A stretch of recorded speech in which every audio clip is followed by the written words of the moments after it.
Hello, beautiful souls. Happy Mystical Monday. How are we all doing today? I hope you guys are ready. It is Monday today, isn't it? It is Monday, right? Yes, it is Monday. Oh, it's also the 1st of February. I hadn't even noticed. My days, my weeks are all just kind of blending into one at this point. Hello, North. How are you doing? Hello, Feather. Yes, happy Monday, indeed. Hello, Cause. Hello, Sky. Hello, everybody else. How are we all doing today?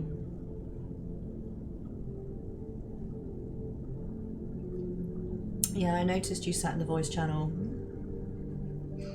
You think I don't know? I see you guys in the morning sitting in the voice channel.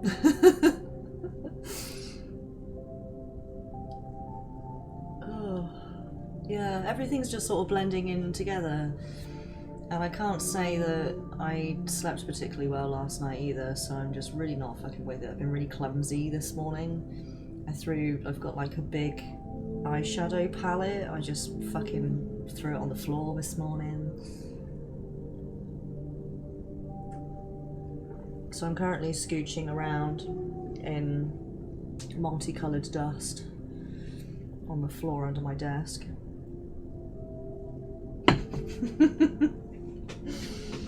Yeah, it's my own fault. I was balancing it, yeah, look, eyeshadow all over my keyboard. I was balancing it basically on my keyboard. And I normally don't sit in this room to... Well, the underside of my socks are going to be very beautiful, yes. Yeah, it hasn't... I don't know, I'm not going to say it's been a bad morning, because, you know, it's fine. I've just been really clumsy. And I had back-to-back nightmares last night, which so I had very restless sleep. Yeah, it's because there's this much desk, like to the edge, and then the rest of it is keyboard, and then my monitors and stuff. So there's not enough room for doing my makeup, basically, sitting at my desk, but I wanted to get some stuff done at the same time, and so I wasn't paying attention, and then I elbowed it and it just went all over the floor.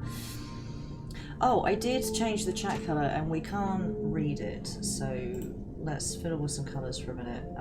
I didn't have a chance to test it, but the white on white, we couldn't read it. I think I might change it to grey. See if that makes a difference. Thank you for pointing that out, because I wouldn't have noticed. Oh, you can't read it at all. Let's change it to grey. See if that helps.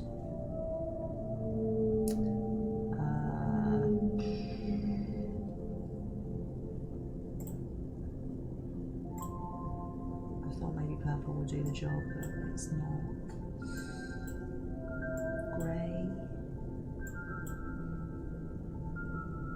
Let's try that. Okay, say a bunch of stuff, you guys. Let's test it.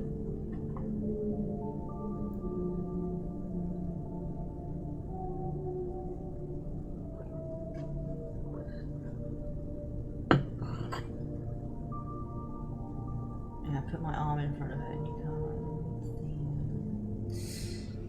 can't. Thank you, guys. Keep going. We'll go darker. We'll change it to RGB 494949. Oh no, why have you done that? Stop that. Oh, it went bright purple for a second there.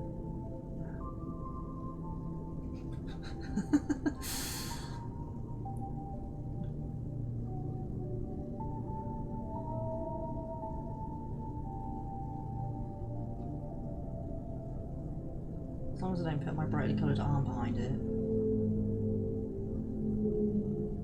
Hello, Oz. How you doing, my lovely? I don't want to make it black,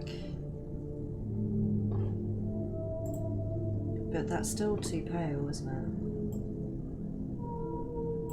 Oh, okay, I just randomly moved the little dot in the colour palette and it's gone 22, 22, 22. I think this is going to be the one. Excuse me. Okay. Try again. Third time's a charm. Oops. Feather's like, it works now. I just changed it. Okay, yeah, how's this? Nailed it. Okay, good. I think when it gets nearer the top, we might see it less, but before when it was white, we couldn't see it here, but we could see it here, so that's fine. It's going to look like it's fading out. Perfect. Perfect. But yeah, I had back-to-back nightmares last night, which were not cool. Wow, Luigi! Hello, my lovely. How are you doing?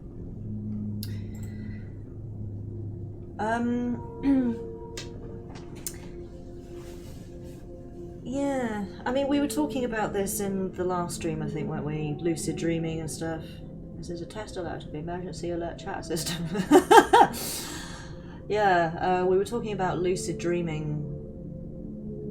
Oh, it's 11:44 for me right now.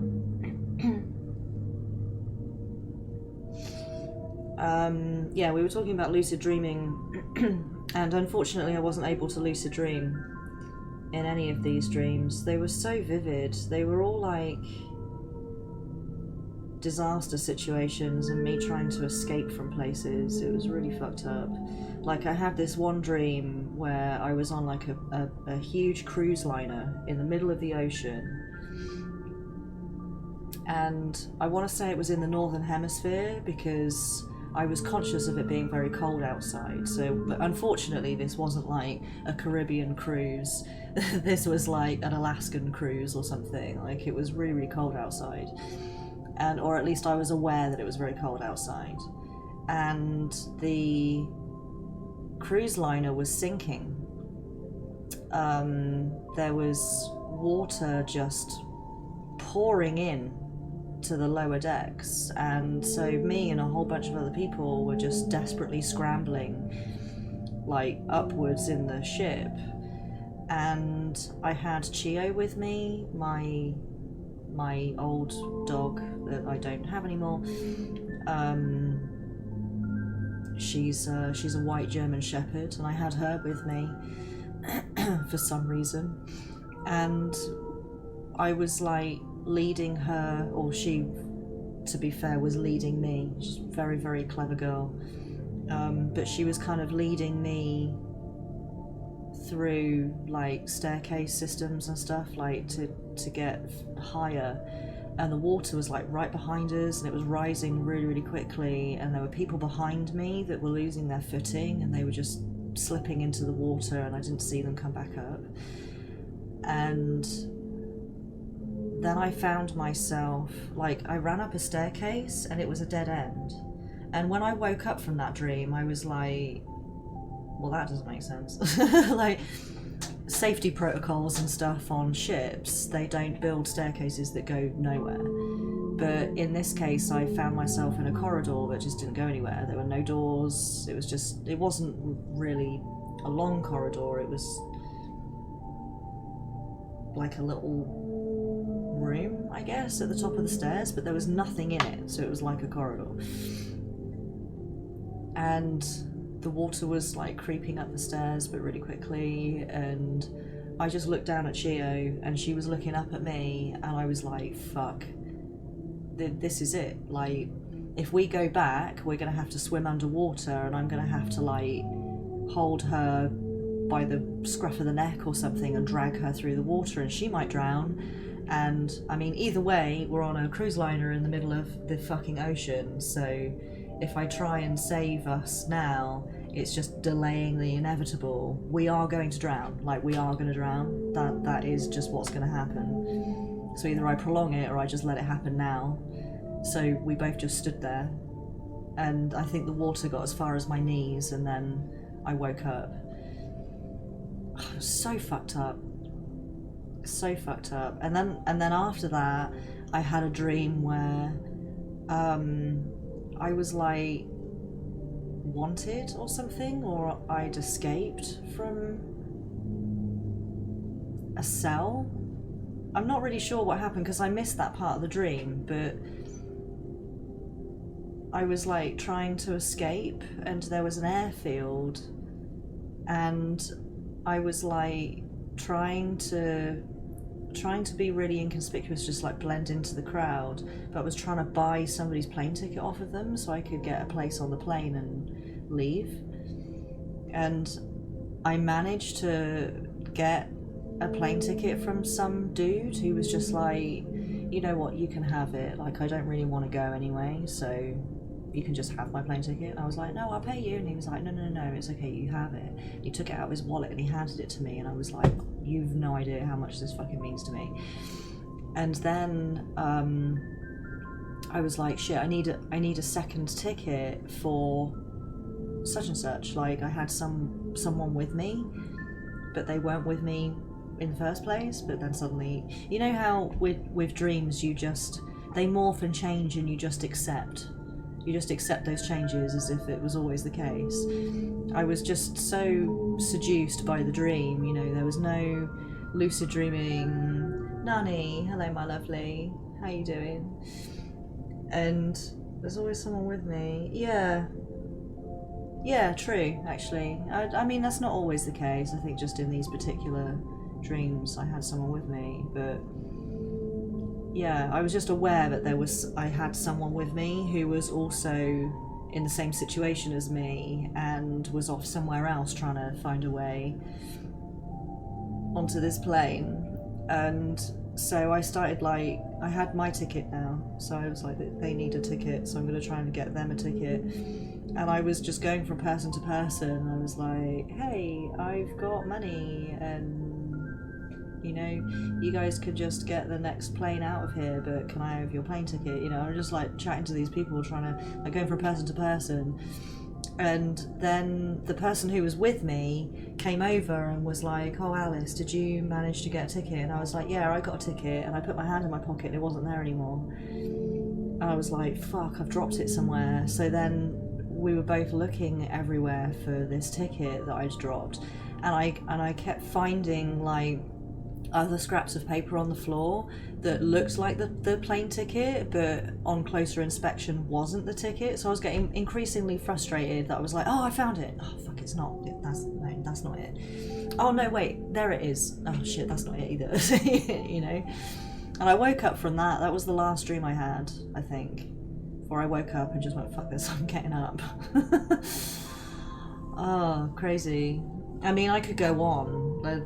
I had way more dreams than that, but they're the two that have stuck most in my mind. But yeah, my dreams are like movies for sure.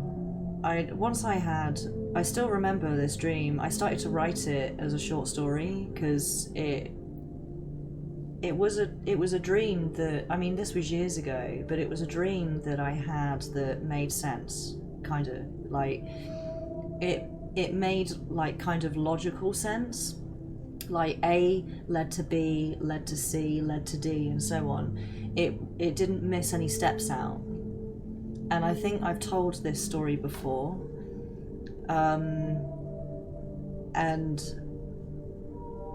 but it was probably a long time ago. I don't know. Do you want to hear it? It's about zombies. It made for what I thought would be like a really good movie, although it didn't have an ending, unfortunately. I think I woke up before it really concluded, unfortunately. But North's ready.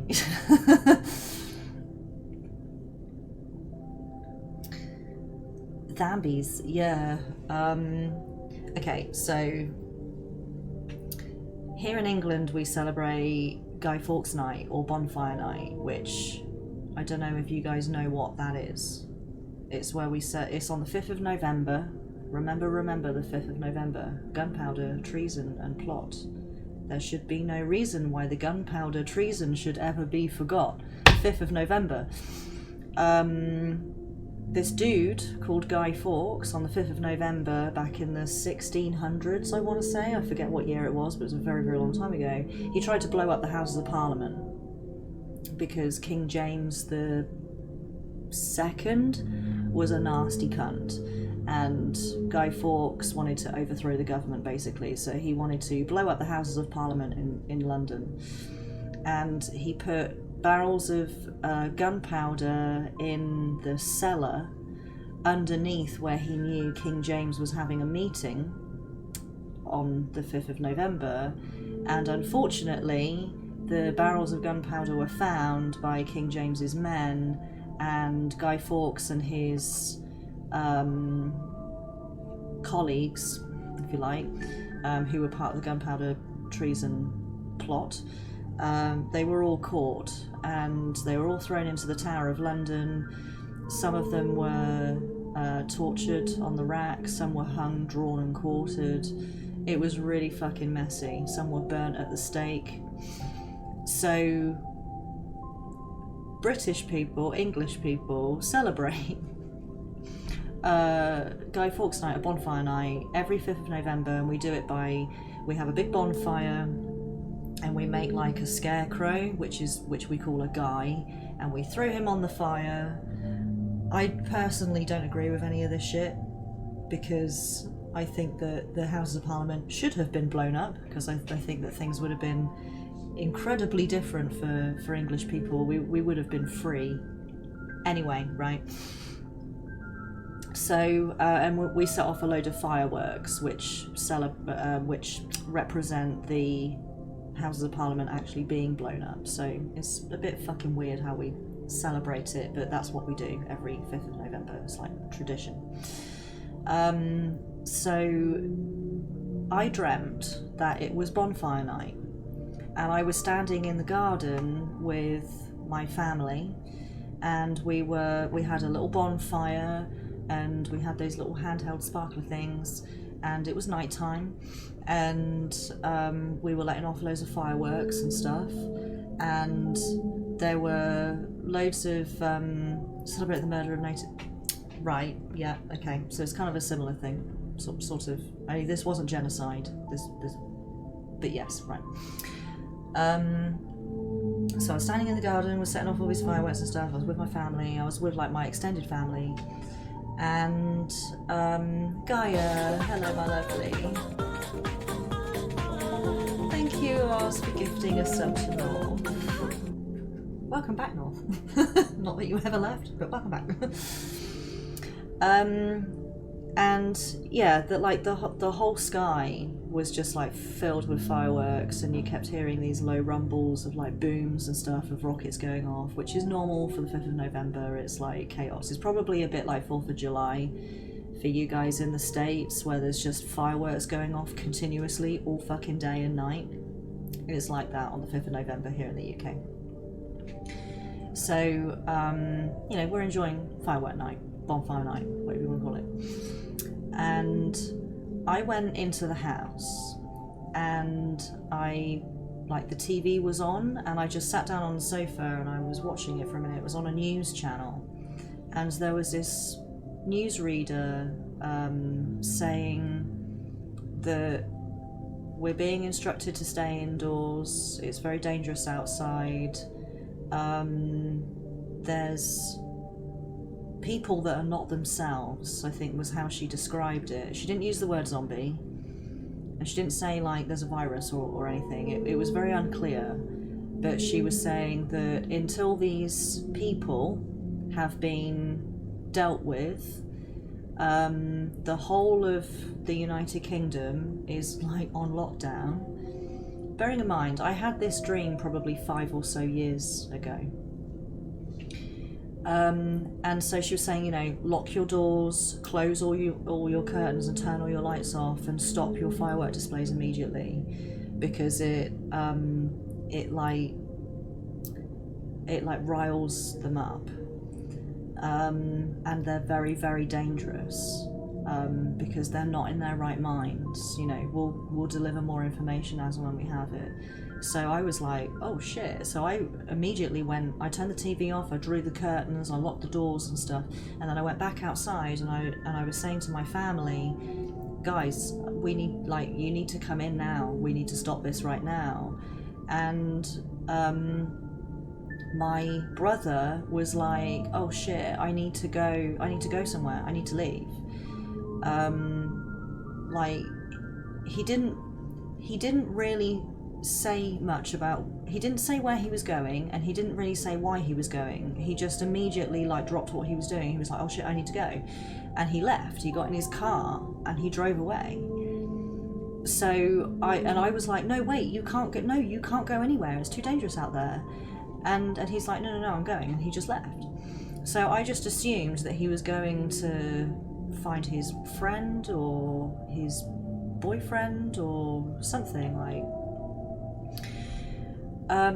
So me and the rest of my family went into the house, and I was saying to my dad, like, I'm really worried about my brother. Like, I need to go after him. I can't just sit here knowing that he's out there. Like, I need to go after, like, someone needs to go after him, and no one else wants to go. So I'm just gonna go. Like, and my dad and my uncle were both like, Alice, you can't go out there. And I'm like, I know, but I need to go out there because my brother's out there.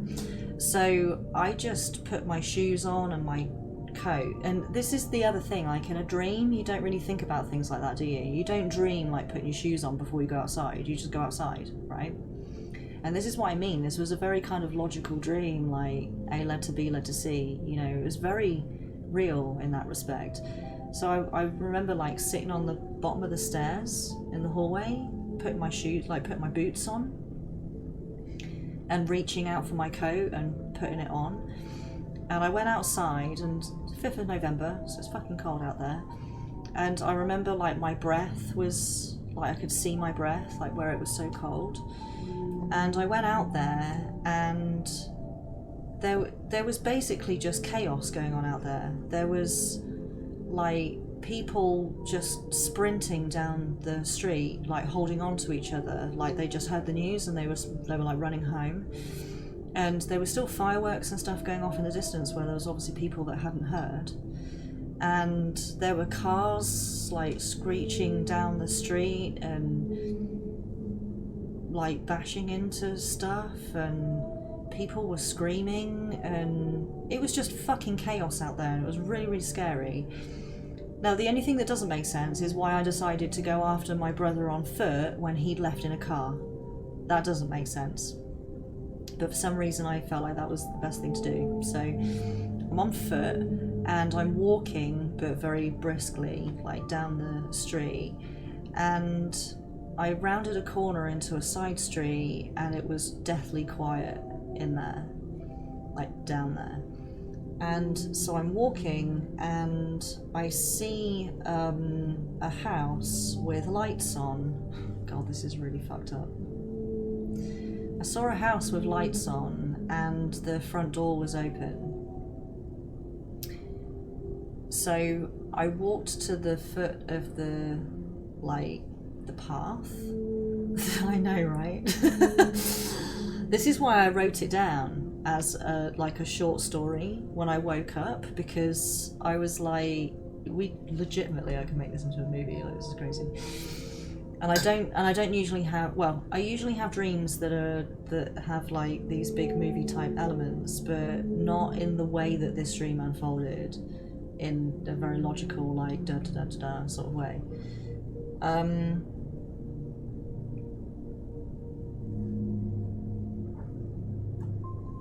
So I went to the foot of the like the little garden gate, like the foot of the path that leads to the front door, and I was like leaning over the gate, and I'm like doing this because I'm trying to look into the doorway to see if there's any sign of life in there. And I thought, fuck, there's like, that's weird, right? It's weird. It's basically the middle of winter, the front door is wide open, and all the lights are on in the house. Like, that's not right. Maybe there's someone in there that needs some help. So I went over to the front door and I like knocked lightly. I was like, hello, and I listened and I couldn't hear anything. So I stepped into the house, which even now as I'm relaying it, like it felt really weird just walking into a stranger's house like that. Even though the door was wide open and clearly there was something wrong, I felt like what I was doing was wrong, you know. But I stepped into the house and there was like a long corridor with an opening at the end that looked like it led into a kitchen, and immediately to my left when I walked in the front door was a staircase that like wound up in a circular kind of way, like up. So I like peered up the stairs, couldn't see anything because the stairs went back on themselves, and I made my way really slowly down the corridor towards what looked like the kitchen, and I was just kind of like, I was being quiet because I was listening. I was trying to hear if there was any noise or whatever going on, and I could hear voices, really muffled voices. And now I'm in the kitchen, it was a kitchen, and I walked all the way into the kitchen, and there were kitchen units that like went into a corner like this, like in the corner of the room, and I was standing like here in the corner bit, and I kind of put my hands on the kitchen counter and I was listening because I could hear voices. And then I heard this almighty crash behind me, and I spun round and there was this man standing in the doorway, like he must have come from where I'd just come from. Like, so either he was behind me the whole time or he heard me in the kitchen and he came, I don't know where he came from, but he was standing in the kitchen doorway and he had his hands on the door frame like this, and he had this crazed fucking look on his face, and he just didn't look normal at all. He didn't look right at all. And so I was like, hi, I like, I'm sorry I'm in your house, like, and I'm like desperately stumbling over my words trying to explain like what I'm doing in his house, you know. And he just fucking went for me and gave out this high-pitched scream at the same time. And then I realised this is one of the people that the lady was talking about on the news, that's like, he's not normal, he's not in his right mind, I can't reason with him, I can't talk to him, he can't talk to me, like he's like cray-cray, right? And he just fucking went for me, and he was like clawing and scratching at me, and we're making a right racket in the kitchen because I'm like trying to get away from him, and I didn't want to swing for him or anything because like I've never really been in a fight before, so and I didn't want to hurt him either, even though he was clearly trying to kill me like with his bare hands. And I saw across the other side of the kitchen one of those like knife blocks with loads of big kitchen knives in it. So we're like holding on to each other, like I'm basically trying to hold him close to me so that he can't hurt me, because if he has distance on me, like, and this is the other thing, like dreams don't happen this way, right? I dreamed a very logical fight situation, you know, and you don't normally dream that way.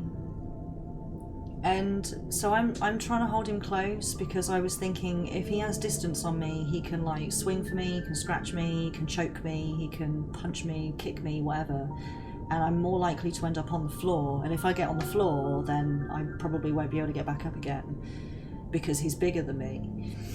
So I was like holding his like collar, and I maneuvered myself across the kitchen with him, and then I reached behind me and I just grabbed one of the knives and I plunged it into his chest as hard as I fucking could, and he just immediately went limp and staggered away from me and then landed on the floor, and the blood just pooled out underneath him. And I was like up against the kitchen counter with this knife in my hand, like like proper panting and just like reeling from it and trying to figure out what the fuck is going on, you know. And whilst I'm having my moment of trying to calm myself down, I heard this, oh God, I'm gonna make myself cry remembering this. I heard this tiny little voice go, "Daddy?" And I fucking looked over, and in the doorway was a little girl holding a teddy bear in her like night dress, and she looked all like sleepy, like she'd been in bed. So immediately I put together that what happened was this little girl was in bed asleep. Her dad for whatever reason became infected with this weird rage virus or whatever.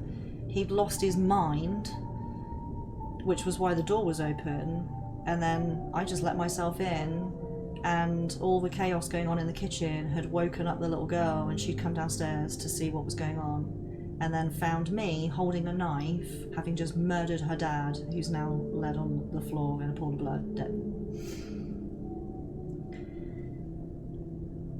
So I just immediately dropped the knife, and I'm just I'm like staring at her, and she's staring at me, and I'm like, shit. I can't leave her here because she's clearly on her own. She's way too young to witness this. So I just like flew across the kitchen, like I stepped across him, led in the middle of the floor, and I just scooped her up in my arms so that she couldn't see. I mean, she'd already seen it, but you know, so she couldn't continue to see it. And I was like, "My name's Alice, and we need to go." And she didn't say anything, but I just like scooped her up and kind of pulled her into my jacket, and I walked out of the house with her. Yeah, exactly. I just suddenly felt this huge wave of guilt, understandably. And, you know, because it was a situation where it was him or me, and I knew he was going to kill me if I didn't defend myself, and there's no way I could have left the house without him like following me. So it was like I did what I needed to do, and then it was just that heart-stopping moment where I just heard this tiny little voice go, "Daddy." I was like, oh my God, what have I done, you know? So I felt responsible now, like, for this child. I'm like, I don't know what the fuck I'm gonna do with her, or where I'm gonna take her, or what, but you know, and I'm still looking for my brother, you know. So now I've got this fucking little girl with me, and I'm continuing down the street, and I'm just completely riddled with shock and guilt, and I've got blood all over me as well from that encounter. And then I'm walking, and I'm getting closer to like the town centre, and on the edge of because I was walking through like a housing estate, and when I got to the edge of this housing estate, there was a police station. So I was like, bingo, I will go into the police station and I will just say I found a little girl, right? I'm not getting arrested right now. I'll own up to what I've done later. I need to find my brother first. Like, I'll turn myself in kind of thing, but later. So I start walking up the steps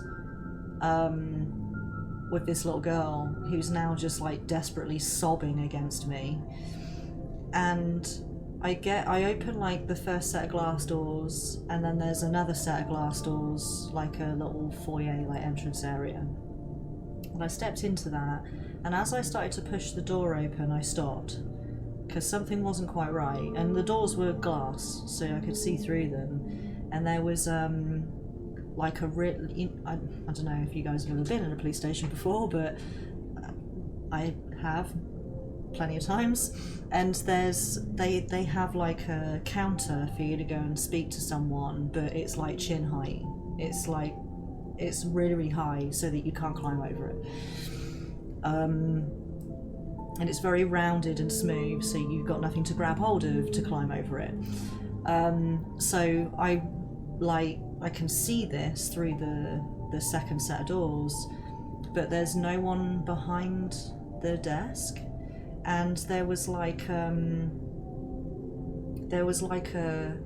wall in like an L shape, I guess, and in the L there's this round semicircular, you can't climb over it easily. Feather season challenge, I like it.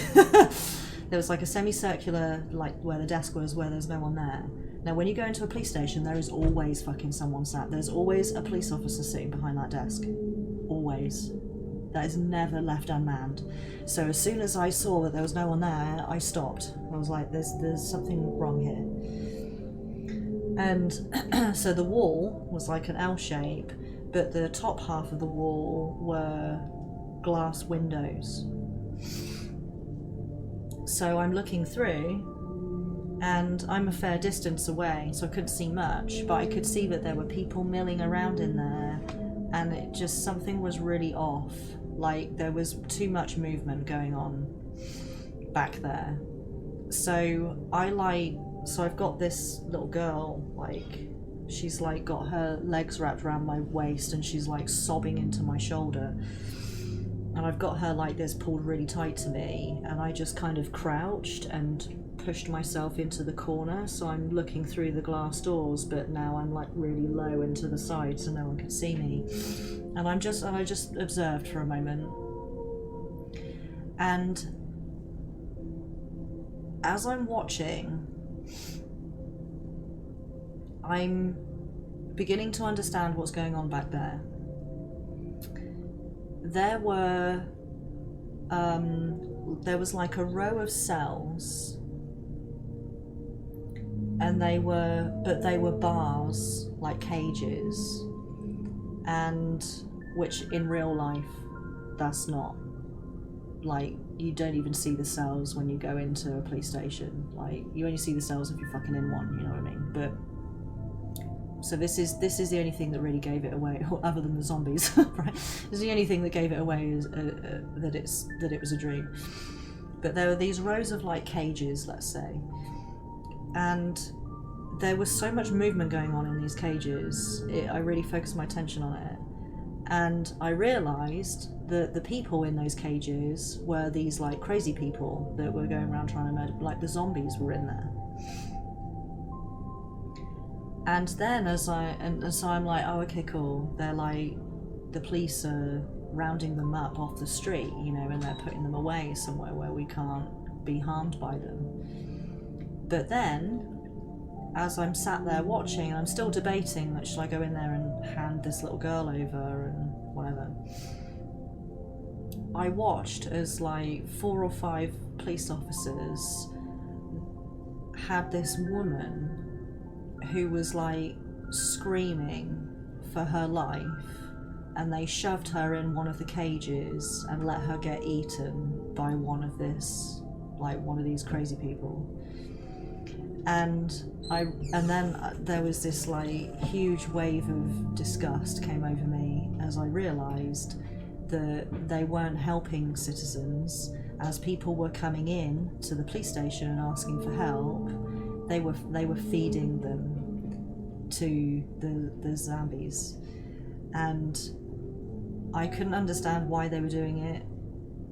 It was like they were part of some conspiracy or something, where they wanted the zombies to be, they wanted there to be zombies out on the loose, like population reduction or something. Typical, I know, right? Flippity, how are you doing? I love that. Typical. Right, yeah. And Resident Evil, yeah.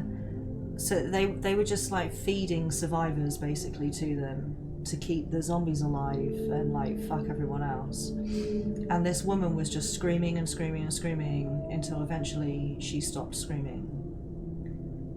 And and I couldn't see her anymore. So I'm sat there with this little girl in the lion's mouth, you know, and I was like, shit, I can't, if I take the little girl in there, they're going to take me too, probably. They're not going to let me go, and they're going to feed us both to a zombie. Odeka. Odeka? I hope I'm saying your name right. Thank you for the follow, my lovely. Welcome to Alice's Zombie Corner.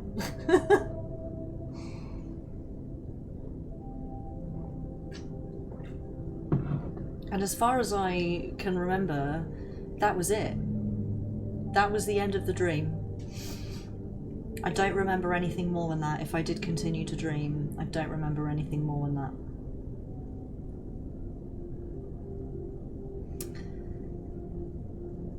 So, yeah. Oh no, I'm totally lying to you. I'm totally lying to you. There was a bit after that.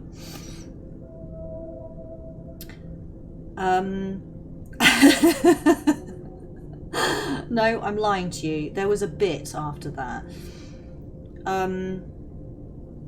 I left with the little girl. I managed to get out, I guess. All I remember of this bit is I've still got the little girl with me, and I'm walking down like an alleyway. Excuse me, give us more. I'm walking down an alleyway. Excuse me, very narrow and dark. And at the end of the alleyway, because it's still nighttime, and there were no street lights in the alley, but I could see light at the end of the alleyway, like where there was a street light directly at the end of it, and a road. And we got to the end of this alleyway, and I had my back to the wall, so I could like peer around the corner like this, and I could hear a car with its tires screeching and music playing really, really loud from it. And everyone's handing around popcorn. Yes. Make sure it's sweet and salty popcorn. That's the best popcorn.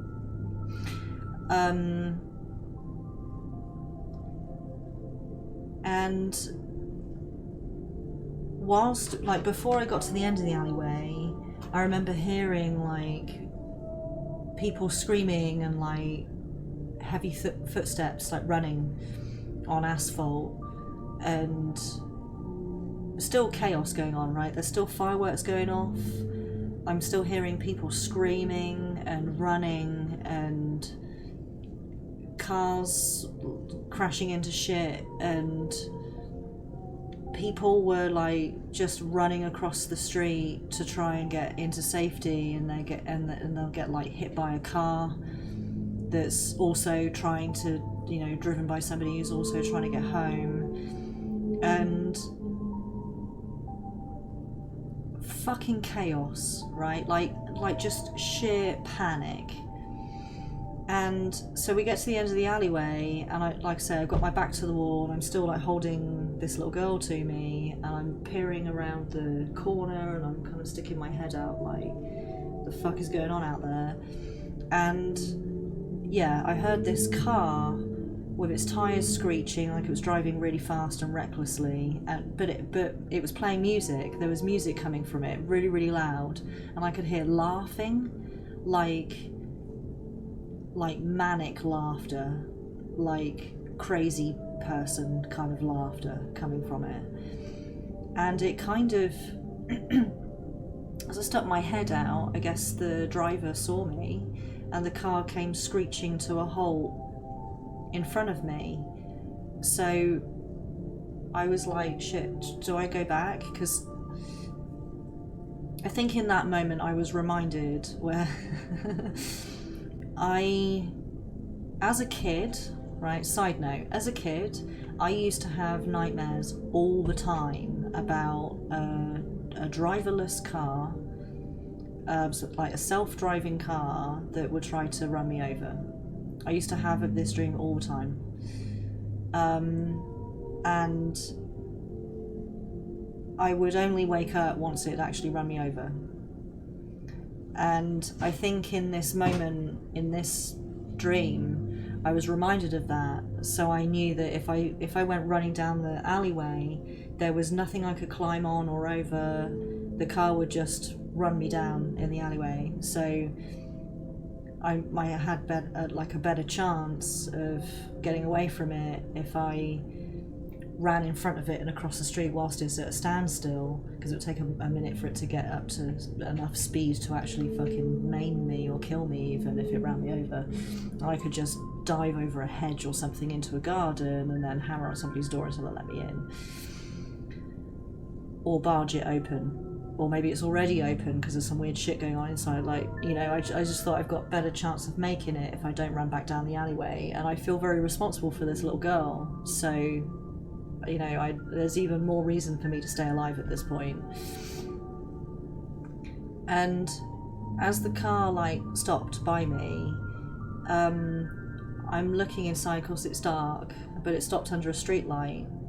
And I could see that the car was just full of people, and they were all like teenage girls. They were all like probably no more than 18, and they were listening to music really loud, and they had all the windows down, and they had these big grins on their faces that like contorted their features. So it made them look like maniacs. It made them look just utterly insane. And they were totally insane. And I remember thinking, shit, these so-called zombies, as I'm calling them, no one in the dream called them zombies, but I'm calling them zombies, like, these so-called zombies, they're actually functioning people, you know, but just differently. Like, they clearly have no regard for life and death and for injury, and they're finding everything funny, even the most violent things. They're probably running people out, because there was like blood and guts and stuff like all over the front of the car, where I guess they'd gone on a bit of a, oh, let's see how many people we can run over kind of spree.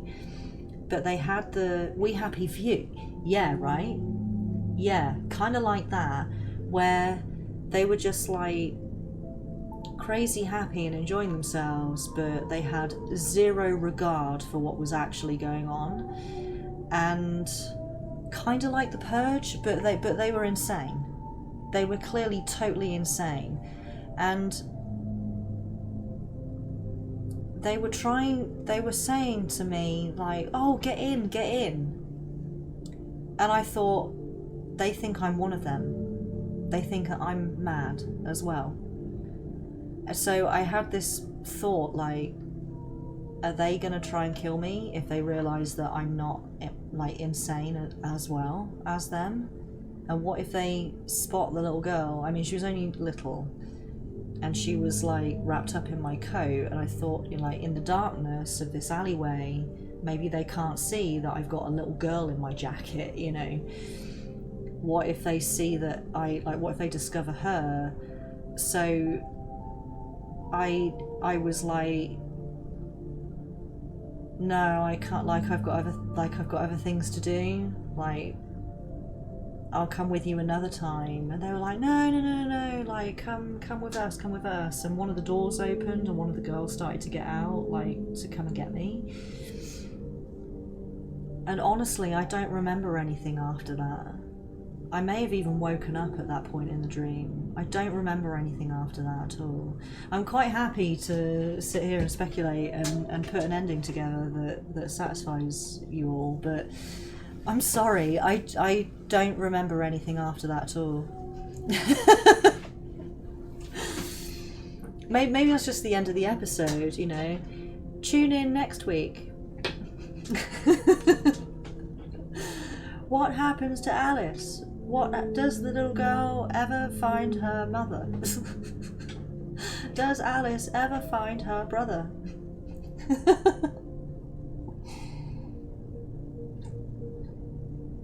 Do the police stop feeding innocent people to zombies?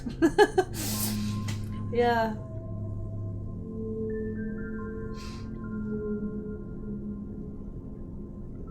Oh yeah, and then like meanwhile there's my brother like fucking being badass like with nunchucks or something, like fucking up zombies.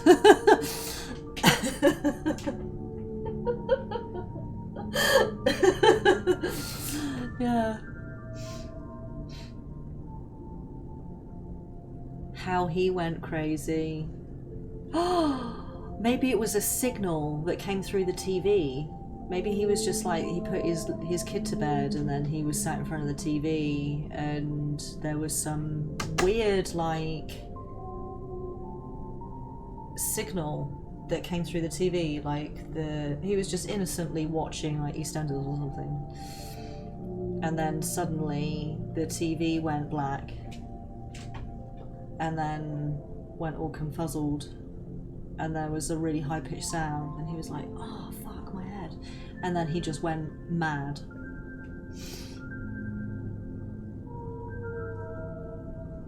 Yeah, that would have happened before I watched the TV. Yeah, but I was in the garden, right? I wasn't indoors. So when the signal was set off, I was outside with my family watching a beautiful firework display.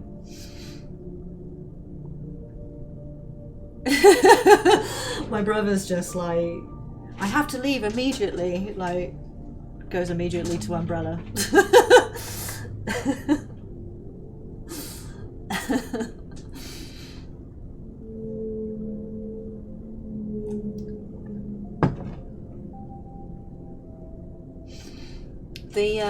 The story that I wrote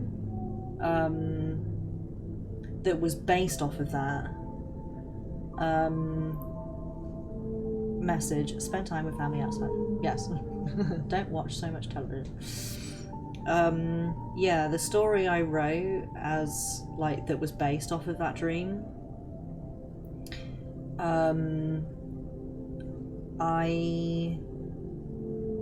I changed a lot of elements of it, but I kept the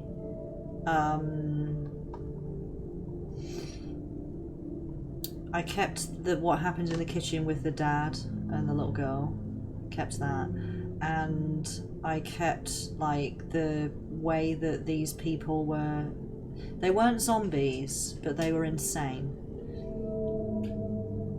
Excuse me. And they're basically like suicidal, kind of like kamikaze type mentality, where they try and kill as many people as they can and then they kill themselves, or they kill themselves and try and take out as many people as possible at the same time. I know it's fucked up, but I have a lot of fun writing horror. I really enjoy writing horror stories, and yeah, that was fun. I might revisit that actually, because I made the main character,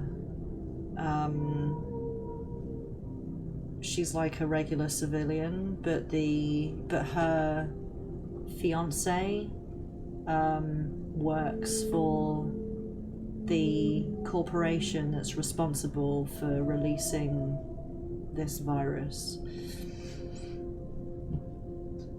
Yeah, little twist turn, you know, but she doesn't know. She doesn't know what he really does. Well, she knows that he works for this corporation, but she doesn't know that he's responsible. But somewhere down the line she figures that out, because she tries to find him, because they're separated when the virus goes.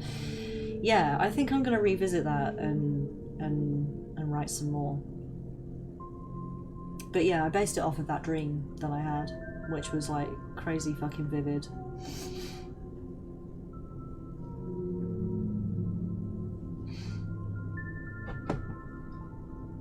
It's just a shame, like, it's been a while since I've had a dream, like a story dream like that, that's gone on for so long.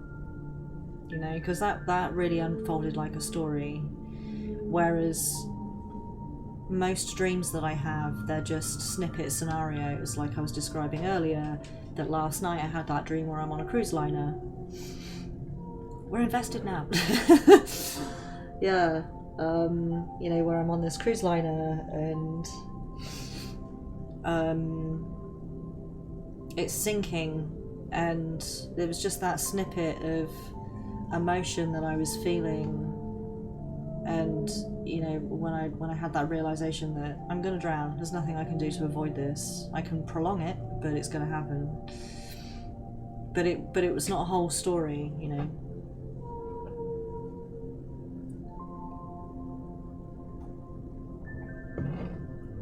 I have it somewhere. Let's see if I can find it. I have it somewhere on one of these hard drives.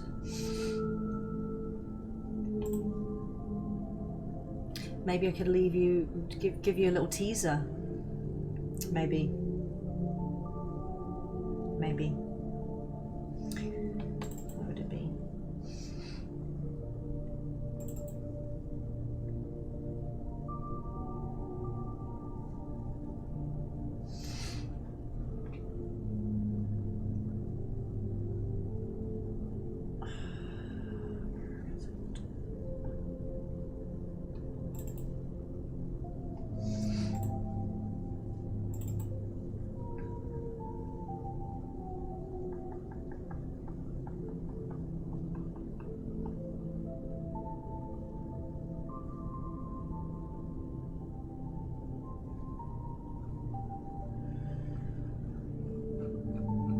Found it.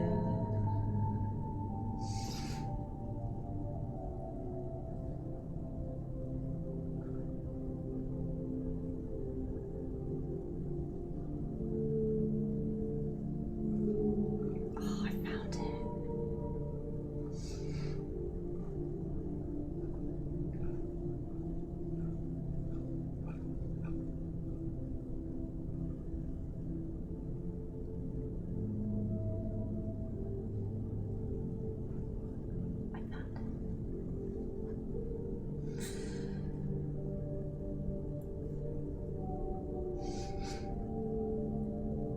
Mermaids?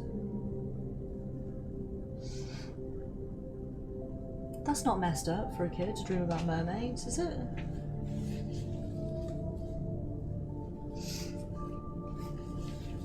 Oh, it's so cold today. My nose has just been like a tap. I don't know, do you want some now?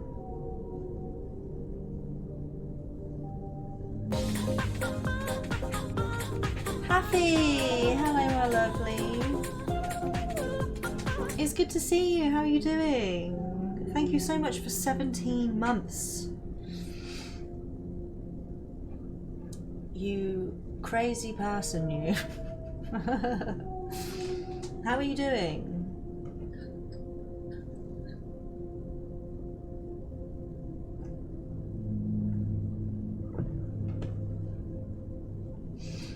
Yeah, right.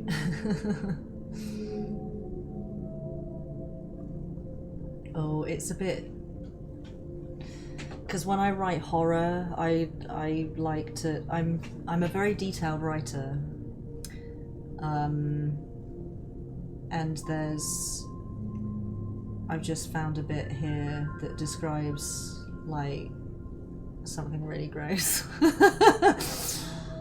It's, not for kids.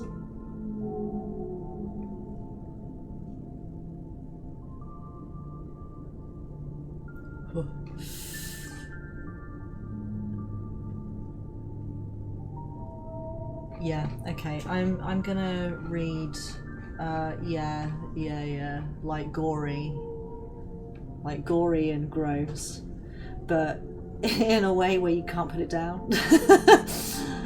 Like deliciously disgusting, you know what I mean?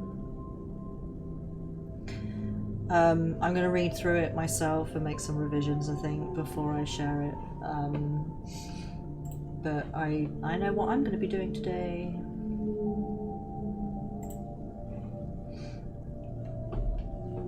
Good. Yeah, it's really good to see you, Happy. Haven't seen you in a while. Excuse me. I'm doing well. Yes. Excuse me. I'm a bit clumsy and tired today. As I've just been relaying all of my dreams, basically, for the last hour. All of the fucked up dreams that I had last night. As well as a fucked up story dream that I had a while ago. But yes, I'm doing good. I'm just, I've been a bit of a klutz. I threw eyeshadow all over the place this morning, which wasn't ideal.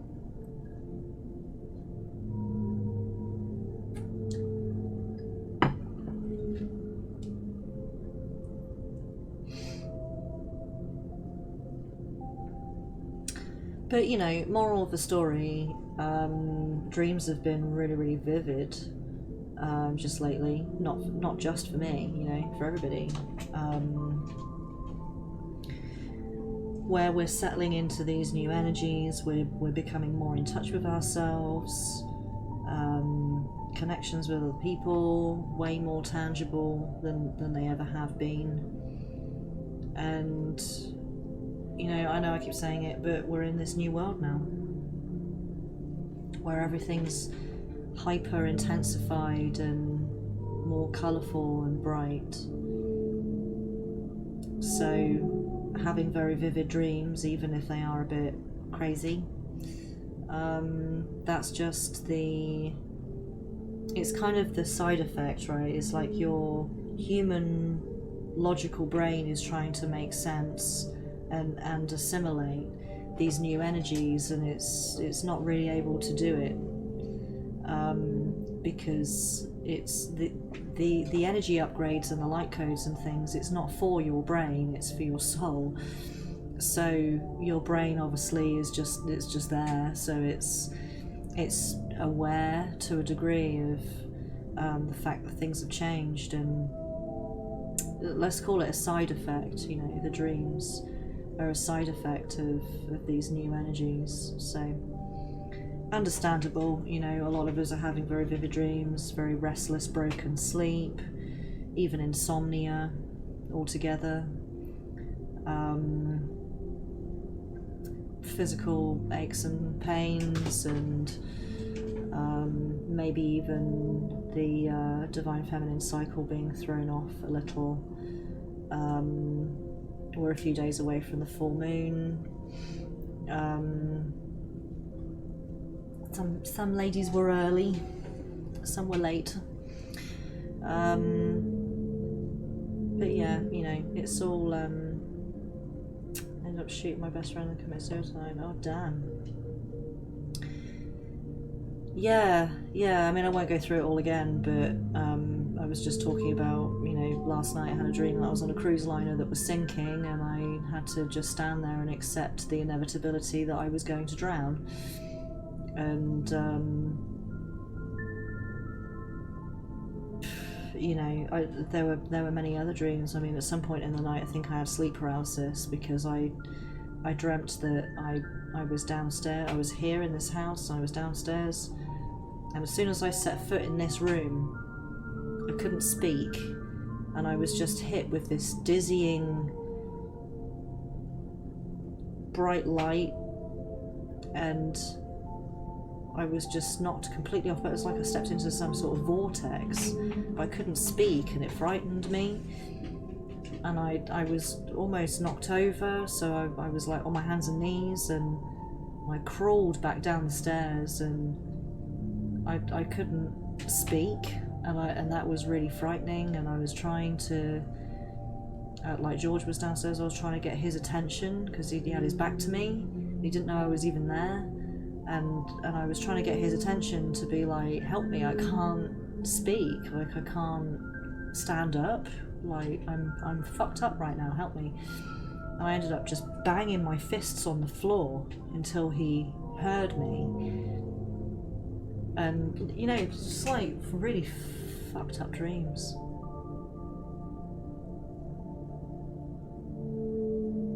physical aches and pains. Yeah, you know, it manifests itself in different ways. Your body's going to complain in different ways. It's going to exercise this energy in different ways. Welcome back, Oz. It's, you know, aches and pains, some insomnia, for some it's sleeping more than usual, for some it's uber deep sleep, for others it's dreaming a lot and not really feeling like you're getting much sleep. For some it's having perfectly regular normal sleep but waking up as if and feeling dog tired, like you haven't had any sleep at all, you know. Increased appetite, decreased appetite, having cravings for weirdo food that you never used to like and now you can't get enough of it, and going off your favourite food, like your taste buds have changed. Like I really used to like eating X, Y and Z and now I can't stand the taste of it. You know, there's all sorts of different ways that your body is going to all it's doing is it's trying to assimilate the new energies. And it will settle down eventually, but it's manifesting itself differently in different people, much like disease, right? Dis-ease. We take that word for granted, disease. It's just dis-ease, right? Not being at ease, your body. And every kind of dis-ease and ailment that your body starts to manifest. I mean, the medical industry they've named them all, but really what it is your chakras are all out of whack. You're unhappy in here. You're not connected to source or to yourself, so your body starts displaying these side effects.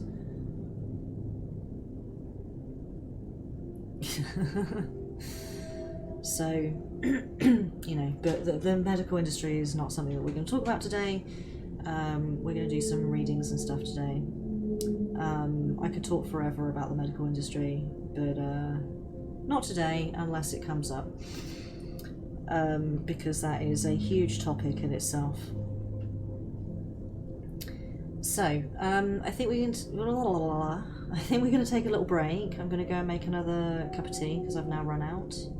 Shrika, hello lovely. How are you doing today? Happy Mystical Monday. Yes, I'm just going to take a quick break. Rabbit hole for another day. Yeah, exactly. I'm going to go make a fresh tea, have a cheeky smoke, maybe even a little snackaroo. And when we come back, we will dive into the energies, see what's going on. Hello, Georgie. Hot chocolate break? Yes, I like your thinking. Yes, hot chocolate. Go and get yourself a fresh drink, you guys. Have yourself a little stretch. Stretch yourself out. Those of you redeeming vibe check cards, just heads up, I will get you, but it probably won't be for about an hour. Because I know what I'm like. I know we have a very relaxed approach to this sort of stuff anyway. But just letting you know, like I'm not trying to be a dickhead. It's just I want to take our time with the collective reading because that's for everybody, and I will definitely get to you. It just might be a little while. I said hello to you, but think you were deep in dream talk. Oh, sorry, Georgie. Yeah, sorry. When I get my storyteller hat on, I can't be interrupted. Right, let's take a quick break then. Enjoy the whale sound. Oh, yes, enjoy the whale sound, and we'll be back. We'll be back super soon.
Okay, we back. We are back.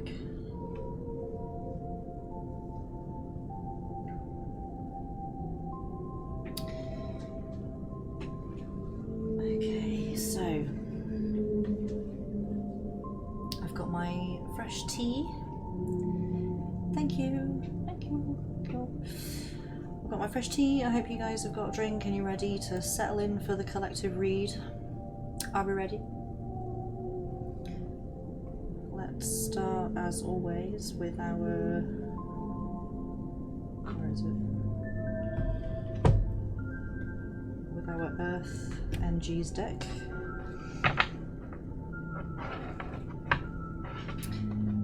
No, it's not Ariel. Don't be a salty bitch.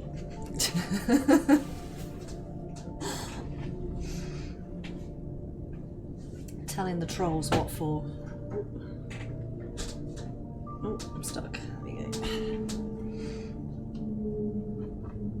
It's a tea turtle shirt. I have a whole bunch of them. It's like my favourite brand of t-shirt. They have really cool designs on them. Okay, let's see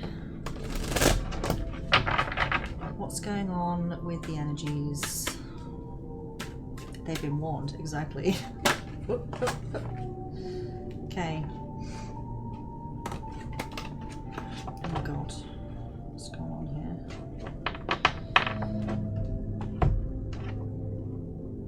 Tea turtle.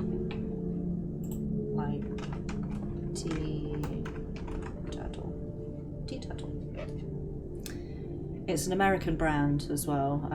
I only get the opportunity to pick them up at gaming conventions because they always go to EGX and Insomnia. They always have stands there, so I usually buy like 2 or 3 shirts in one visit.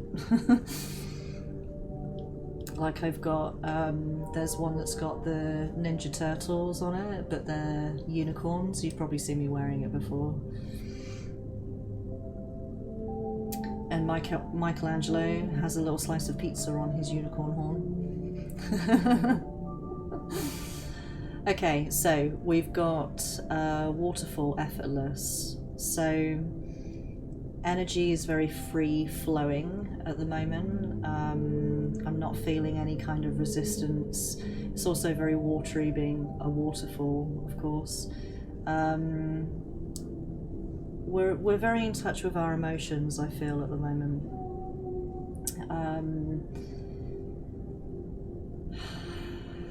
I feel like tears are also free-flowing. Not to say that we're quick to tears, but once we get into that mindset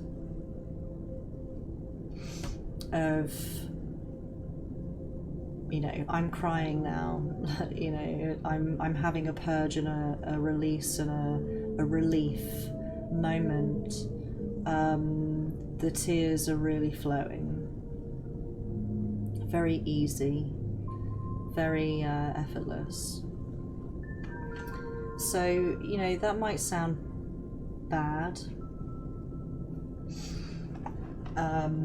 you know, because crying isn't exactly pleasant, but it's I had a good cry recently. It was needed. Good. I'm glad that you've had that sense of release and relief, you know.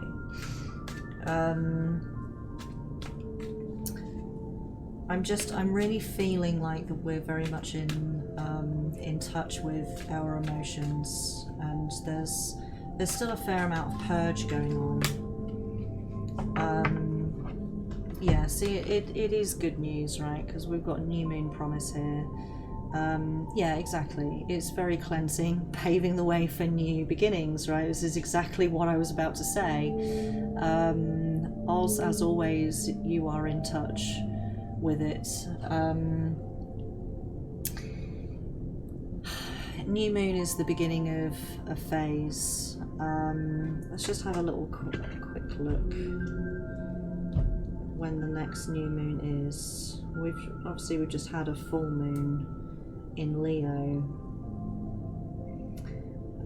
So the next new moon is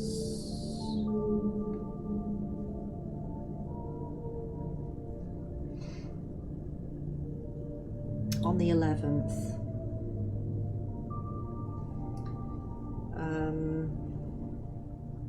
And it's the 1st today, so on the 11th we're new moon in Aquarius, which is a very dreamy energy. On the 11th, yeah, exactly. 11 being also the number of new beginnings. It's also the twin flame number. 1111. So I feel that exactly what Oz just said, you know, all of this emotion that's just effortlessly flowing out of us right now and through us is absolutely paving the way for a new beginning, because it's cleaning us out. It's getting rid of all of that residual baggage kind of energy that we've been carrying around for so long, that needs to be released for us to experience this new beginning. Interesting that there's a couple here depicted as well, looking upon this new moon. I feel that for many of you, twin flame awakening and twin flame consciousness is definitely on the horizon. If you've not experienced this yet, then you will. It's coming. And that doesn't necessarily mean that your twin is going to step into your realm, but it does mean that you're going to become consciously aware of what that journey means for you with this new moon. And it being in Aquarius as well. Aquarius is an air sign, so there's a lot of thought type energy that goes with this as well. New beginnings, new ideas, new information, new lessons. I feel that many of you are going to come upon this these revelations, right? You're going to have these revelations when it comes to the twin flame and soul flame journeys around the new moon. So you know, look out for the synchronicities and the signs. Spirit's going to be leading you and guiding you to where you need to be to collect this information for your further enlightenment. You're all on the right path, right? I feel that the collective is just, as a whole, is very much on the right path. In what context is a twin? Just curious, because I don't know much about it. Your twin is you. There's lots of different ways that you can view this. Some people see it as a soul, one soul, floating around in the cosmos, is split into two and placed within two bodies instead of one soul in one body. The way that I understand this, that's probably the easiest way to describe it, for our logical brain to kind of understand it and comprehend that. But it does run a lot deeper than that. It's a lot more complex than that. I'll do my best here. The reason we do collective readings is because we are all one. When we're part of Source, we're not separated in the way that we are. We're all one entity. We're all one soul. And we are, as humans, when we're split, we're split, right? And it feels like we're split because physically speaking, we're in different bodies, and those different bodies are having different sets of experiences. So really what it is spirit or source energy, which is what we are. That's what a soul is. We are testing ourselves. It is testing itself against itself. And, you know, it's quicker, isn't it, to learn by doing multiple things at the same time. So rather than Source creating this physical reality and then living one life, one at a time, we're doing it in one go, living almost 8 billion, I think we're at now, numbers wise, on the planet. 8 billion lives. I mean, that's just human lives, you know, that's not including all the animals as well. So we are consciousness living out these experiences simultaneously. So when we look at things in this way, a twin flame, one soul being split into two, makes a bit more sense, because it's not that it's not really one soul split into two, because technically we're all one soul split into 8 billion, aren't we?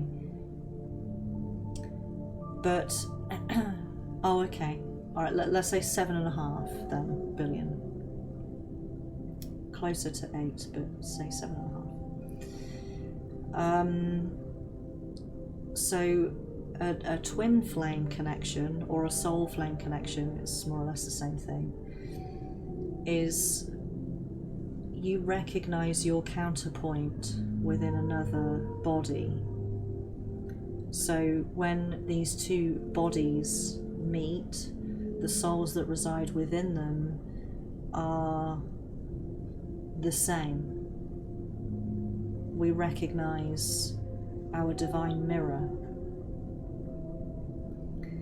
and we recognize ourselves. And so I'm trying really hard to keep this simple in honor of explanation, but really language is very much letting me down right now, because there is no language to describe this, and because our interpretation of this physical reality, by the way, it's 1:11 for me right now. Our interpretation of this physical reality is so linear, it's so black and white, it's so logical. We lack the language to describe the kinds of intangible things that I'm trying right now to describe. So, in honor of simplicity, you're the same pocket of energy that's been placed into two bodies rather than just one, which is why you feel that this is the male version of you or the female version of you when you meet. The body is irrelevant. You could be two female bodies, but one is more rooted in divine feminine energy and the other is more rooted in divine masculine energy. You will always find that you are the same, yet you are opposite. And because of this, you complement one another and you fill in each other's gaps, as it were.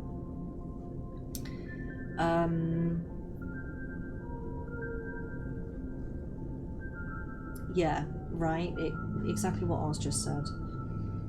So, traditionally speaking, the twin flame journey usually goes like this. You meet each other and it's like crazy fireworks, super, super intense and passionate. And that can go both ways. Really, really fiery disagreements and arguments. I mean, shouting and screaming at each other because there's so much passion there. And with that comes anger and frustration. But equally, when you're on good terms, it's very intense, the most intense connection you've ever experienced. There is no other connection like this. And the reason for that is because you are meeting with really yourself. You see so much of yourself in them, and vice versa. And and in a way they're holding up a mirror to you, and you're seeing yourself for the first time. And that's why the love is so deep and the connection is so intense. You've never loved like this before. You've never experienced physical love like sex, as intensely as this. And you awaken things within one another because you're actually facing yourself for the first time. And there's a lot to discover. And because it's so intense and there's so much passion and there's so many lessons in this, you part. And then what begins is what people refer to as the runner-chaser dynamic. And this, in my experience, my own personal experience, and also my experience as an energy worker and witnessing this in other twin flame connections, this has always been the case. I have yet to meet a set of twins who meet one another and they have crazy passionate connection and they stay together. They always separate. Excuse me. And we call it twin flame separation. And then this runner-chaser dynamic begins, where the connection is so intense that one of you runs away and the other one chases. And usually this happens, and then they come back together, and then the other one who didn't run but was chasing last time, now that one runs and the other one chases, and the roles are reversed. And most twins will go back and forth, back and forth, back and forth like this. And sometimes they work it out. And by this, what I mean is, when you separate, this is an opportunity for you to do the work. And the work is for you to assimilate all of the things that you learned and that you were faced with when you were together. Because you're standing in front of your divine mirror and you see yourself, you really truly see yourself for all of your glory and all of your flaws. And it's a time for you to, when you separate, for you to really truly understand this and for you to truly understand yourself. And so long as you both do the work and you both reach that natural conclusion of, now I really know myself, only then can true union happen. And we call this union because you've worked out the runner-chaser dynamic, you've stopped the you've stopped the clash, right? You fully accepted yourself, and because of that you fully accepted them, because you've accepted yourself, because they are you. And so long as you're both on the same page and you're both very conscious of what is happening, you both need to know that you're each other's twin. You both need to know that there is work to be done. You both need to know that that work needs to continue in order for you to be together. This is union. So, a majority of twins don't reach union. And some do, but a majority of them don't. And that's because either you aren't willing to do the work, because your ego gets in the way, because you get insecure, your pride gets in the way. You're not releasing and letting go of the past. You're not releasing and letting go of the arguments that you had. You still feel butthurt about the shit that went on between you. Or you fully accepted all of this stuff and you've grown because of it, but they haven't. Right? This is why union doesn't happen for many, many twins. So union is quite rare, but it's definitely not impossible, and it is the epitome of love. It's the epitome of self-love. It's the epitome of compassion, and it's not what we're here for. But should you find yourself on the twin flame journey, this is, union is what you're aiming for. Because when you find union with yourself, that's when you find union with your twin, but they need to find union with themselves as well for union to be possible between the two of you, if you see what I mean. Yeah, actually, north, yeah, that's a very good way of putting it. Those metal balls that go dum, dum, dum, dum, dum, right? And when that momentum slows, acceptance happens, only then can they be one. So, yeah, this is the nature of the twin flame or soul flame journey. And so if you find yourself in this dynamic and on this journey, that's what you need to do. If you're in separation, as ironic as it sounds, you need to let them go and embrace yourself. That's the only way that you can come back together again. Because if you continue the runner-chaser dynamic, you're running from yourself and you're chasing them. You're not chasing yourself, right? You're chasing them. So if you're in a runner-chaser right now, the only way that they will ever come back to you, or at least you're creating an opportunity for them to come back to you, is to stop chasing. Or if you are the runner and you're being pursued by them, is to stop running and to look at yourself. Either way, both individuals need to put each other down completely.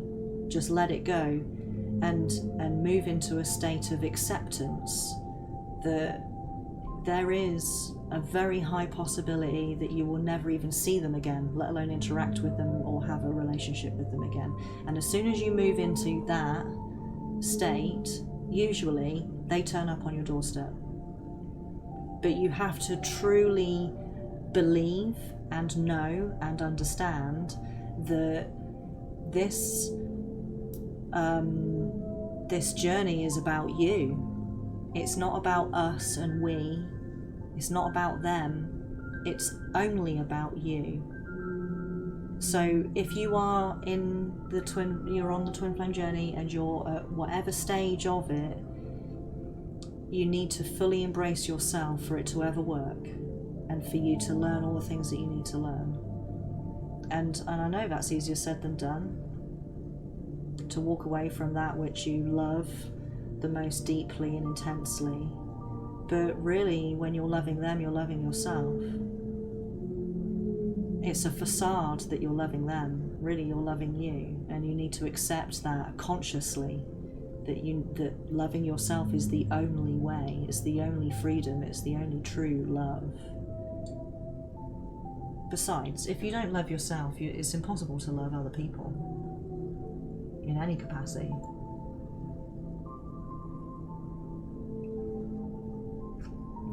Yeah, don't wait. Exactly, yeah.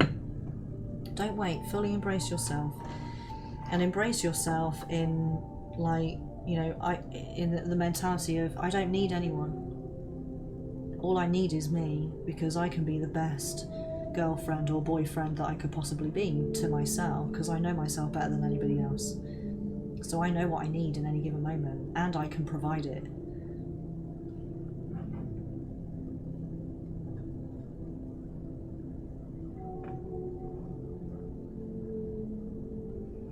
No, maybe not north, but you might be. And the fact that you are showing an interest in it tells me that you will be. People don't either show an interest in it or even come across the information unless they need the information. So, at least now you are prepared.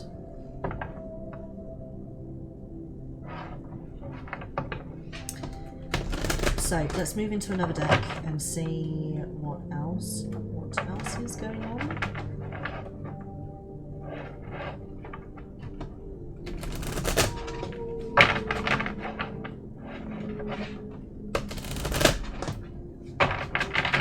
Really, the only thing that truly exists is you anyway.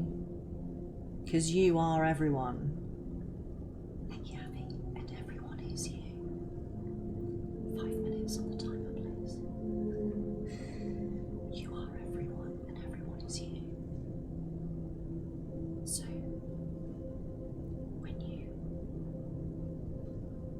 when you love someone else, or you're with someone else and you're enjoying their company, they're bringing out a side of you, aren't they?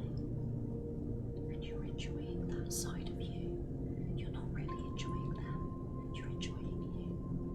Because you're the only thing that exists. Because we're all one.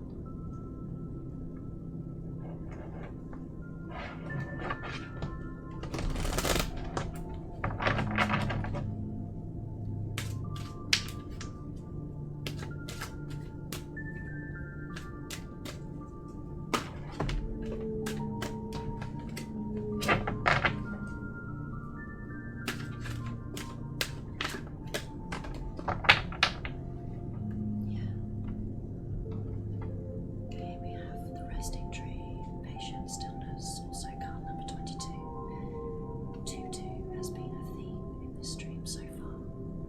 This text colour is RGB 22. We changed it at the beginning of the stream. That's the only reason I know what it is.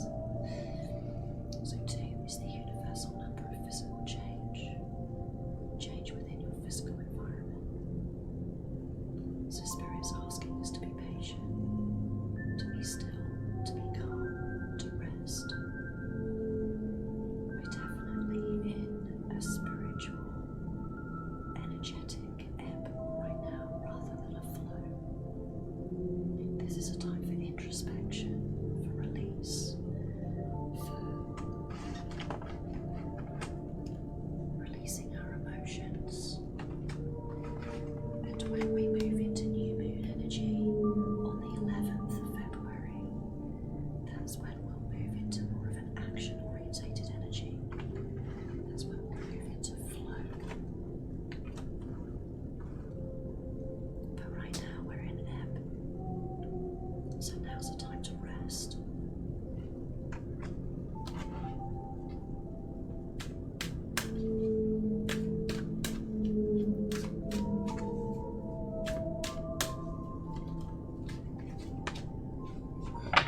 Okay, this guy keeps coming up. Hey Jimmy. Yeah, we're just doing a collective reading at the moment. If you want a reading for yourself, you need to redeem your channel points. Or if you want a full reading, you can drop a £10 tip or 1,000 bits into the chat, and you'll jump to the head of the queue, so you'll get your reading first. Yeah, this keeps coming out. The Metal King, discipline, armor, and boundaries. This also equates to card this is card 37, but when we add the numbers together we get 10, which derives to the number 1, which again is new beginnings, new moon energy.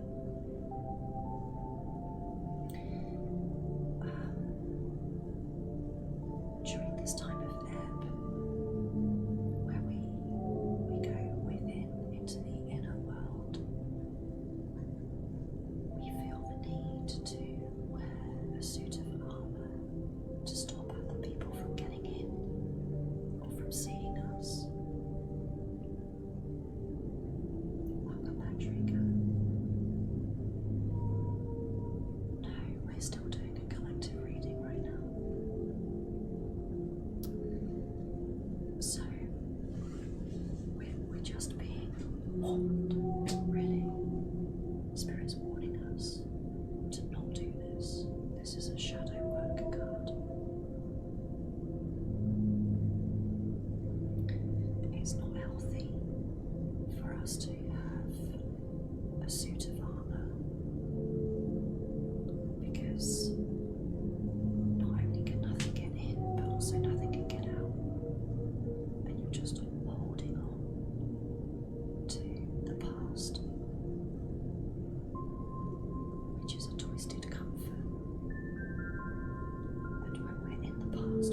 this time of reflection to continue to let people in, continue to let stuff out. Thank you, Oz. It's starting to make my throat hurt. I feel like I need to whisper loudly because my microphone's so far away from me for whispers. So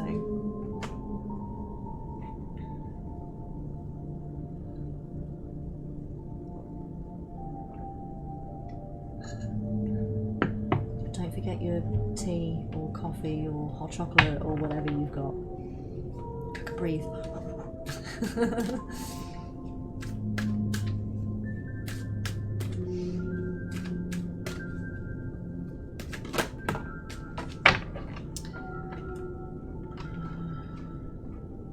Interesting, we've got a lot of divine masculine energy going on here. So we've got another king. So we've got the metal king, the eagle king, and the fire prince. So lots of divine masculine energy. This is very rooted. Yeah. And then we've got the tree, right, which is earth energy. So divine masculine energy is very rooted in the physical, and divine feminine energy is very rooted in the spiritual. Divine feminine energy is where all of our ideas and emotion comes from, and the divine masculine energy represents thought, like logical thought, and the physical realm. So here we've got the Eagle King, the big picture, and angelic help. So we're being united here. Divine masculine and divine feminine energy is being united. Spirit with this guy here is really asking us to not become too rooted in the physical. And we're being reminded that there is a bigger picture at play, and what's going on in front of our nose isn't the only thing that's going on. So masculine energy in an ebb, yeah, exactly, right. This makes a lot of sense. Logically speaking, it makes a lot of sense. And that we are being divinely guided. That there is, we're seeing a Native American here, obviously very spiritual people. The eagle also represents messages from the divine and communication from the divine. So, excuse me, whispering for 5 minutes has fucked up my throat.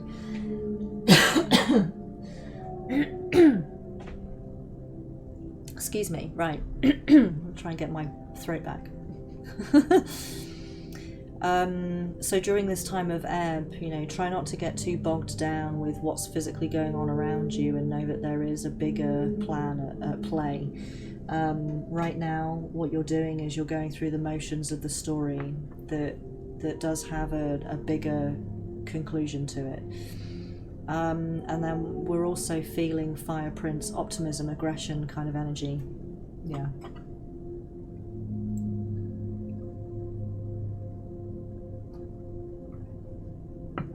No, that's okay. If people want to torture me, they can. That's what the points are for torturing me. We also have card number 40, so this derives to the number 4. Spiritually speaking, the number 4 represents divine guidance and support. We're just talking about the zombie story. Yeah, right. So the Fire Prince is very optimistic, but he's also very aggressive. So excuse me, now I'm getting tea burps.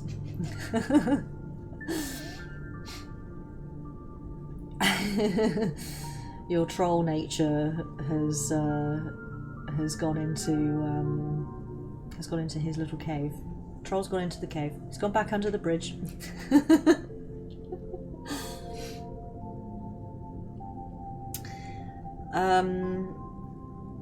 Yes, right. So what I'm feeling here for the collective is, even though we're in this ebb, where we're going back within, and we're having a bit of a cry, and we're releasing a lot of emotions, and we're releasing the past, there's also this divine fire that's lit beneath us, where we're ready. We feel very ready and raring to go. There's lots of enthusiasm for the future, and many of us have had these divine feminine kind of ideas, where you have an idea as to where you want to be and where you want to go and how you're going to go about stuff, and you're putting plans together. But I'm feeling this less so at the surface of energy right now. Maybe some of you don't know what you want to do, but you know you want to do something, and that's where this is coming from. There's real optimism, like I say, for the future. There's optimism when it comes to your own ambition and in your own abilities as well. So I feel that this is kind of burning, you know, just below the surface, and then there's all the other stuff that we've talked about going on top. So take care to not wear that suit of armor. Take care to not just hide yourself away, right? There's introspection, and then there's going into your cave, right? Those are two totally different things. You can still be social, and you can still interact with your physical environment and with the people around you, but still be introspective. It just means going gently and being quiet and not really making any real moves in the physical reality. It's not, you know, it's hanging out with your friends rather than saying to your friends, hey, let's do this, like let's start a business together, let's start a project, like, excuse me. There's no forward movement, there's no action going on right now. It's all thinking about it. It's releasing the past, right? There's no action orientated energy here, but that will come with the new moon. So we've got a couple of weeks. Also, we are experiencing Mercury retrograde right now. We're in Mercury retrograde until the end of February. I think it's like the 27th, the 26th or the 27th that we move out of retrograde. So when we're in Mercury retrograde, what this means is the traits of Mercury are reversed. When a planet is in retrograde, its regular traits are reversed. So Mercury is the communicator, and when that's reversed, it means we're not very good at communicating, basically. So be aware that we are in this ebb right now. We're in introspection in a way to prevent us from communicating too many of our ideas and ambitions and dreams and desires to other people, because we're not going to be able to articulate ourselves properly right now. We also experience disruptions in technology during Mercury retrograde. So if you find that your internet keeps dropping out, your phone is intermittent in it working, you're trying to load up a game and it won't work, and it takes a few attempts, and you start getting a bit pissed off with it, that's Mercury retrograde, right? Just if something's being disruptive in a technological way, just step away from it for a little while, come back to it, and then it will work again perfectly. And that's all it is. It's just Mercury retrograde. It's just the signals and the energy that it's giving off right now is disrupting communication. So here in the physical realm, we have a lot of technology that we rely on.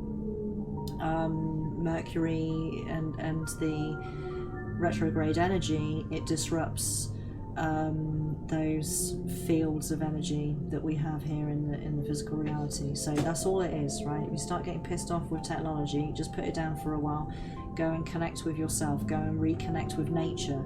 There's a reason why each planet has its time of retrograde at certain points in the human timeline, in the physical timeline. I don't know how to pronounce your name, my lovely, so I'm going to call you Belle, if that's okay. And hi, how are you doing? You know, everything has a time and a place, right? And it's so that we have all the tools and opportunities necessary for us to do certain things. We have the opportunity for everything at one time or another. So when we experience Mercury retrograde, which we do roughly every quarter, So every 3 months-ish, we experience Mercury retrograde, and the reason it happens so often is so that we have the opportunity to reconnect with ourselves and with nature.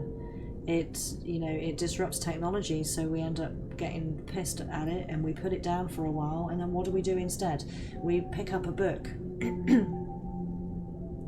We listen to some music, we pick up a guitar and create some music, right? We get creative. We go outside and play. Go and climb a tree or go and get into nature. God, that really fucked up my throat.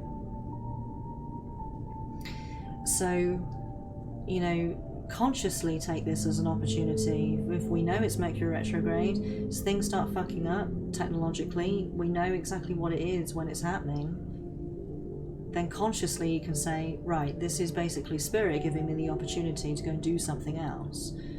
So I'm going to take this opportunity and I'm going to go outside. I'm going to get a breath of fresh air. I'm going to reconnect with my true human self. Because it's not true humanness to be buried in your computer and your phone all the time. It's just not. We weren't born to be here surrounded by so much technology. You were born to be, with yourself. And to know yourself and to learn yourself. And yes, technology can help us to do that, but there's no greater teacher than nature herself. So just be aware that that's what's happening at the moment. We are in Mercury retrograde. Mercury is the communicator. Communicating is not our forte right now. So now is not the time to be communicating to other people what your hopes, dreams and desires are. It's the time for you to go inward and to think about them yourself. So we've got a whole month of this. What a fantastic opportunity for you to really get to know yourself and your thoughts. Is to dive headfirst into yourself. And don't worry, there's going to be a lot of disagreements with people, let's say the sleepers, right? People who are unaware of this stuff and uninterested in this kind of information and conversation. Right? They're going to get triggered by Mercury retrograde. They're going to get triggered by the fact that they can't articulate themselves properly, or that you don't understand what they're trying to say. You don't understand how they feel, right? They're going to get triggered by that, so they're going to argue with you, right? So if you find yourself in a disagreement with somebody where they're actively arguing with you, that's an opportunity for you to really learn yourself and to say, right, we're not getting anywhere right now, okay? Whether you want to sit there and explain to them, we're in Mercury retrograde, right, and this is why. Right, maybe they're the kind of person that they're just really not going to get it. They're not ready. They're not ready for that information. They're gonna fight you over it. They're gonna go, no, that's all bullshit. Mercury retrograde, fuck off. That's not what it is at all. You're just not listening to me, right? They got their fight on. You know what the real reason is behind it. Then you also know that it's activated their ego, and that's why they're being a bit mean to you. They're being nasty about it. They're being defensive and argumentative, right? You can be the so-called bigger person and be like, right, whatever the reason is for it, you're being a dick, and I just don't want to talk to you right now, so I'm going to step away from this. I'm not going to argue with you back, because I'm not learning anything, and this is about me. So I'm sorry that we don't agree right now, but we're even further going to disagree if I argue with you back. So I don't want to get into a fight. I want to be in a compassionate, loving energy, and if I'm fighting you, then I'm not in that. So I'm going to step away from you. Let's have a break, right? However you want to articulate it, but basically that's what you need to do, is step away and just be with yourself. Go outside and get some fresh air, right? It's not your responsibility if they're inside the house still pacing around, getting themselves into a tizzy, fucking smashing shit because they're feeling angry and they're in ego. That's not your responsibility. Your responsibility is only yourself. Only ever yourself. You are not responsible for other people and how they react and what their actions are, or for what they think. Your responsibility is not to wake people up, right? It's not to deliver truth. It's just to be in your own truth and to lead by that example. And if that touches people, then they'll follow you, and if it doesn't, they'll rebel against you. This is the nature of things. Tarot, hello my lovely. How are you doing? Good to see you.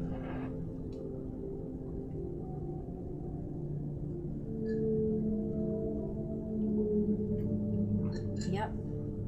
It's the way it goes though, doesn't it, North? You know, the people that are here right now listening to this need to hear it. That's why you're here. And the people that are even not right now, but you know, watching this on YouTube, say hi to YouTube, guys. Whatever, if you're hearing these words, whatever time, place, you need to hear it. You were guided here for this. Divine timing. It's currently 1:44. Hello, YouTube. Belle, yes, I'll get to you, my lovely. You're in the queue. We're just doing a collective reading right now. If you redeemed, I didn't see if you did.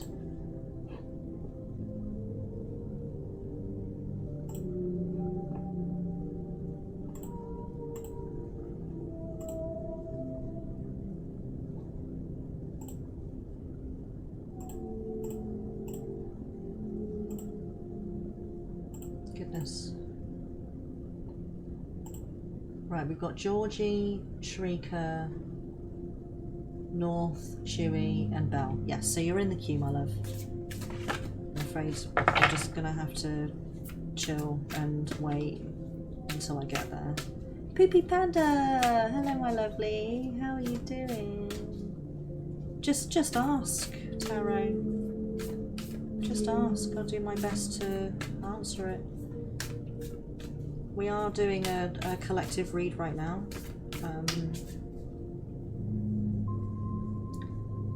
But we're nearly done. I feel like we're reaching the conclusion of it, and I'm now shuffling Moonology and nothing's coming out, so I think we're probably at its end. Oh, no. Never mind. More watery energy. We've got full moon in Scorpio. It's time to release negativity. Right, there we are again. Right, that's why I can understand. That's why we kept shuffling and shuffling and shuffling and shuffling. And I said, I think we're at its conclusion, and then this guy hopped out, which is basically saying the same thing that that Spirit's already told us. Okay, time to release. Time to release and purge, which takes us back full circle to the first card that we drew, which was this. Waterfall. Effortless. So, I hope that guides you well, beautiful souls. And, you know, this VOD will be available on YouTube forever, so if you either missed the collective reading, or you want to remind yourself of, excuse me, what came out as things develop for you within your physical reality over the course of the next week, then you can view this on YouTube as many times as you like, because it will sit there forever. I'm Aquarius. I'm wondering about Sagittarius man who... Oh, sorry. Who is he? Is it he who is coming to me? Serious love.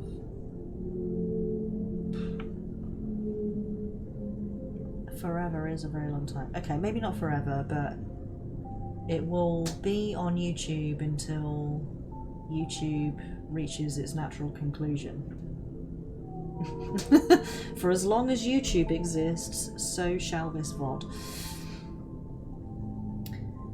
Okay, I'm Aquarius. I'm wondering about Sagittarius man. Is it he who is coming to me? Serious love.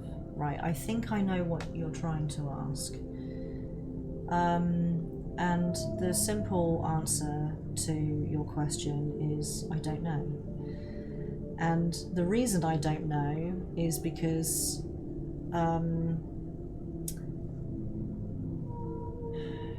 you, as well as everyone else on the planet, you have free will. And as much as I read twin flame connections and things, I need more time to dig into your connection. So I can't dig in just on one question. Now, star sign wise, I can talk about, but I don't feel like that's going to help you.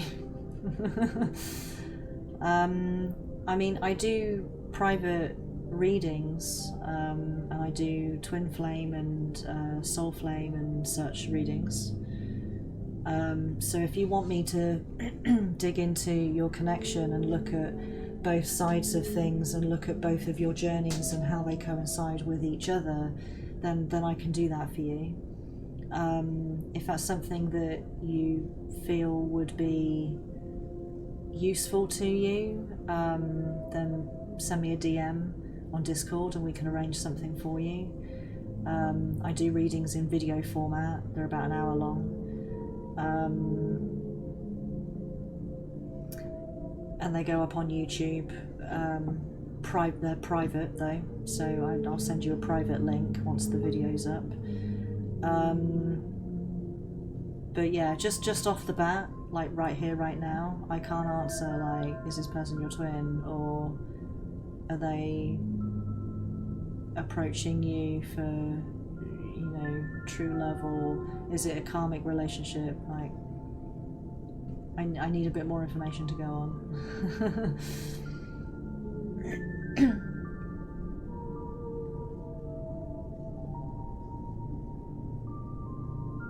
Yeah, and also, yeah, Oz makes a very good point. You're not bound by your chart. You're not bound by your sign. It just shows you your star sign, your sun sign, and your star chart only shows you your tendencies and the way that you're inclined to react. It doesn't really show you who you truly are, because you have the free will to move against your chart.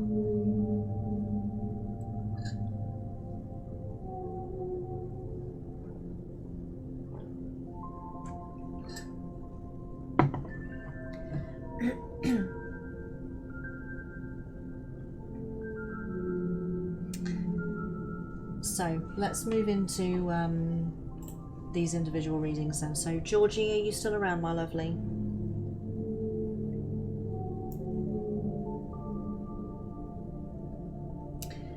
Yeah, Feather, and there's a reason for that, right?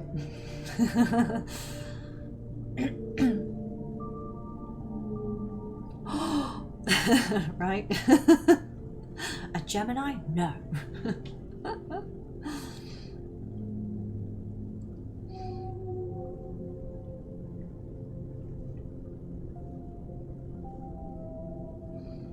Georgie, are you here, Georgie?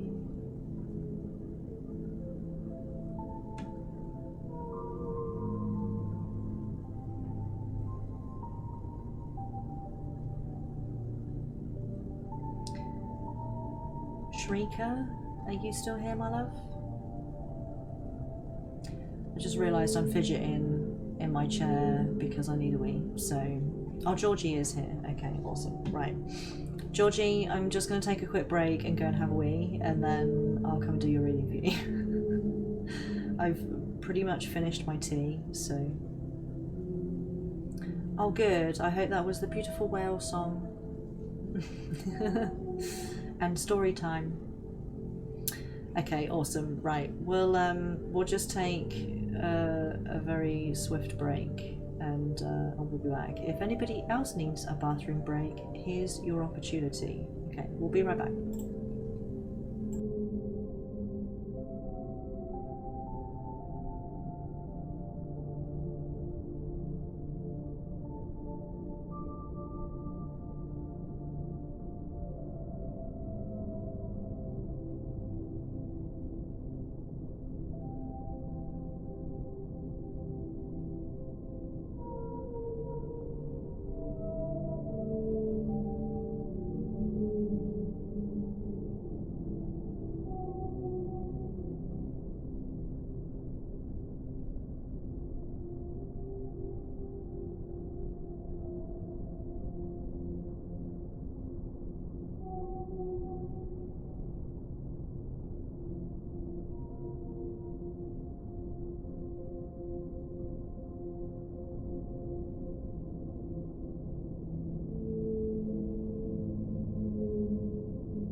back. We back.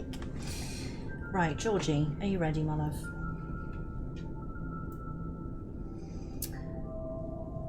Right, Georgie.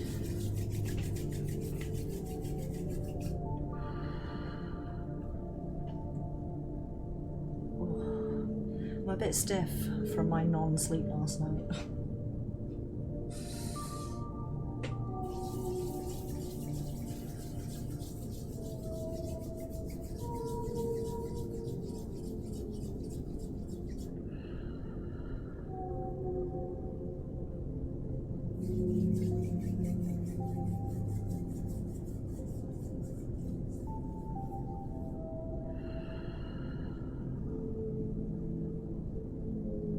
Georgie, right.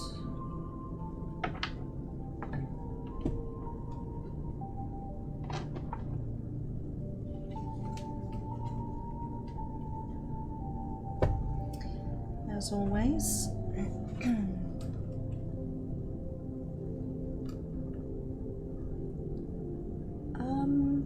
Yeah, I don't think it was that long, to be honest, George. Right, please pick a deck. 1, 2, or 3.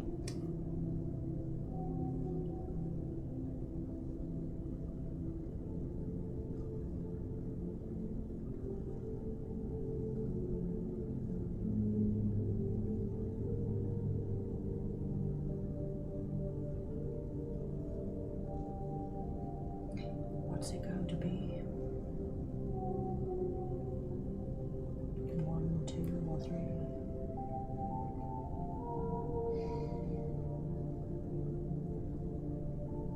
Yeah, do you know what?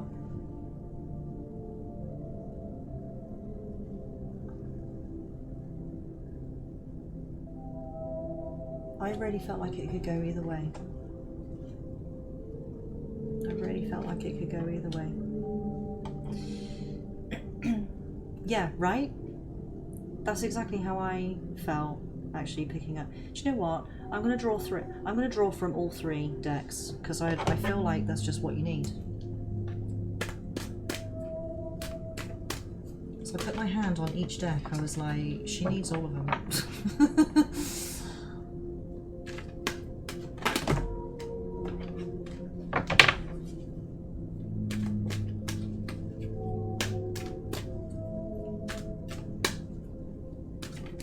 Yeah, no worries. This one is very chatty. Yeah. Ooh, okay, right. I'll draw all 3 of them before we start. Because I'm not even sure in which order I should read them either.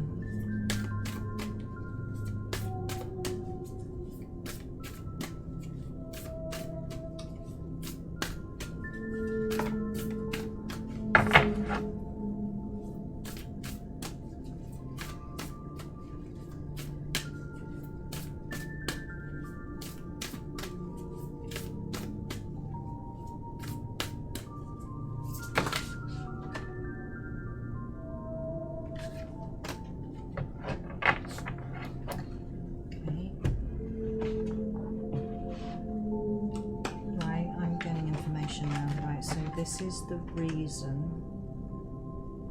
This is the... I don't know what the word is for that, but I know what that is.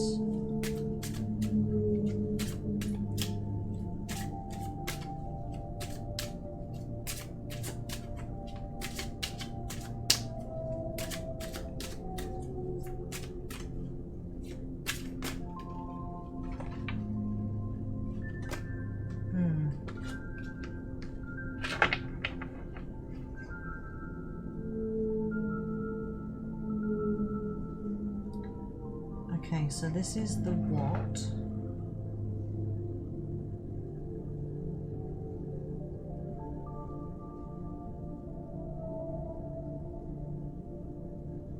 This is the...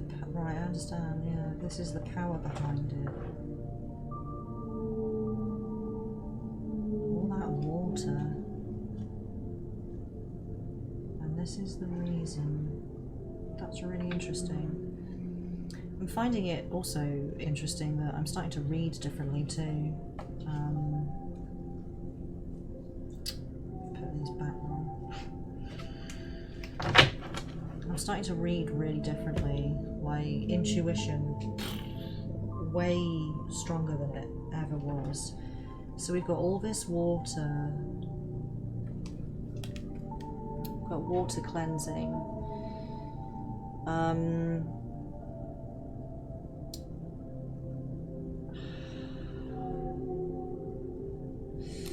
You are very much in alignment with the collective. I don't know if you were awake for the collective reading, or certainly the beginning of it, with waterfall, effortless, water cleansing medicine. Weren't we talking about this before? In the last stream? Didn't you say... We were talking about this before, weren't we? Right, because then the next card is the Well Watcher. Like more water. Wisdom and power of the divine. Right. Okay, this makes more sense, right? Because I hesitated there when I was saying, look at all that water. I was inclined to say you've been doing a lot of crying, but I don't feel like that's right. I feel really what it is you're more in touch with your emotions because of all of this water. You're very aware of how you feel about things, and it's cleansing you from the inside out.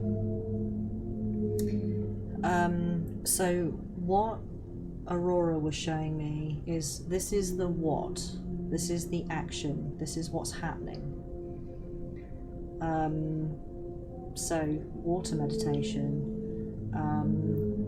lots of cleansing, but there's also a lot of release in that, like emotional release in that. And then I was shown this is the power behind it. Funny, actually, the word power is on the card. Wisdom, power of the divine.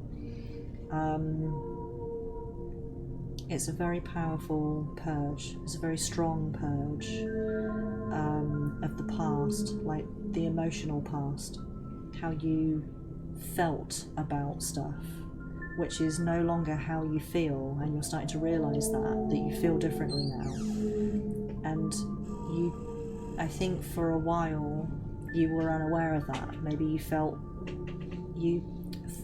that you felt the same that you used to feel, but I guess through your water meditations then you're coming to the conclusion that actually, oh, I feel differently now. And because it's cleansing you, you're feeling a lot lighter because of it. And then the third card I was given, this is the why. This is why you're experiencing this stuff. This is the reason for the lesson and the phase. So you've got karmic relationships, Orion energy, polarity, soul growth, and conflict. Right? You see how we're looking at two planets and two people that are looking at each other. We've also got Orion's belt. These three stars as mirrored, 1, 2, and this guy up here, right? These three stars is Orion's belt. This is Orion energy. To be honest, I don't really know how or what I'm doing, but I was listening to rain sounds and using my hands to send healing in my energy and chakras, imagining the water is helping cleansing the negative or what needs clearing away. Yeah, exactly. It's all intuitive, right? You just got to trust your instincts on this stuff. That's why I do this, to clear energy out. This is just instinctive for me to do that. And if I don't perform this physical action, I feel like I'm not really clearing the energy out. I'm just imagining that it's getting cleared out. But this, I feel it reinforces clearing the energy out.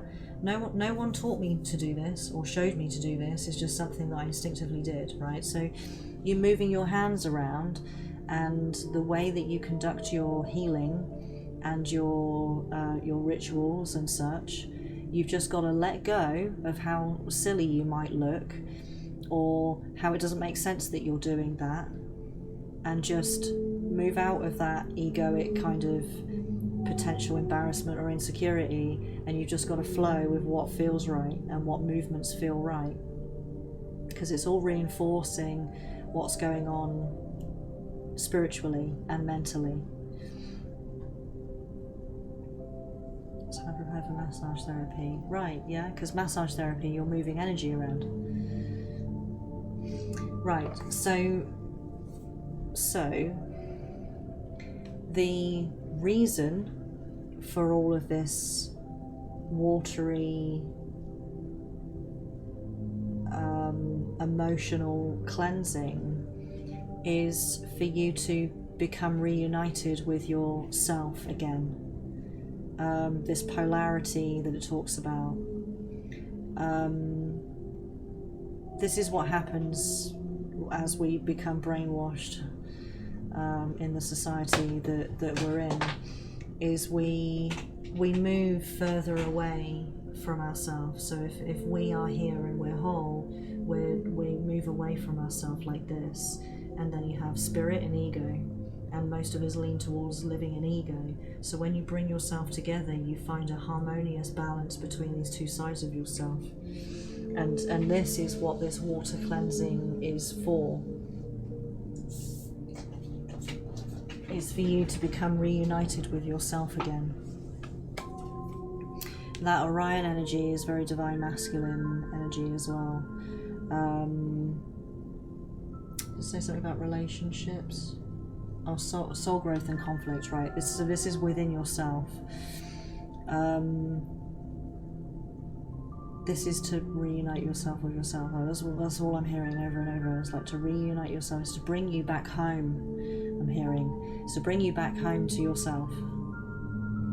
So, I we've known each other for a little while now, Georgie. I'm aware of spiritually what you're up to, and physically what you're up to as well in regards to your energetic journey. So I know that this is not something that you're going to shy away from, and I know that you trust the process. So I don't feel like there's anything else I really need to give you at this point. Keep doing what you're doing, right? I feel that this right here is painting as a picture to help to clarify for you why it's important that you're doing it, that there is a reason behind it. And if you're, like you said, I don't really know what I'm doing, right? At least you can trust that there is a purpose for it, and you are being divinely guided in that.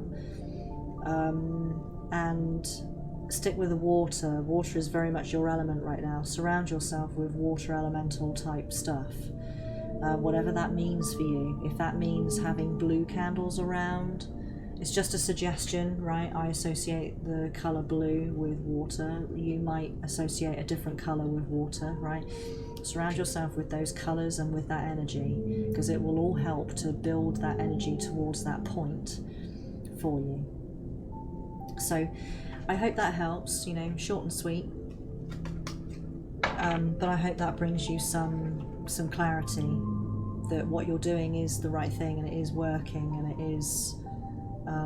is doing its thing. There is a point to it.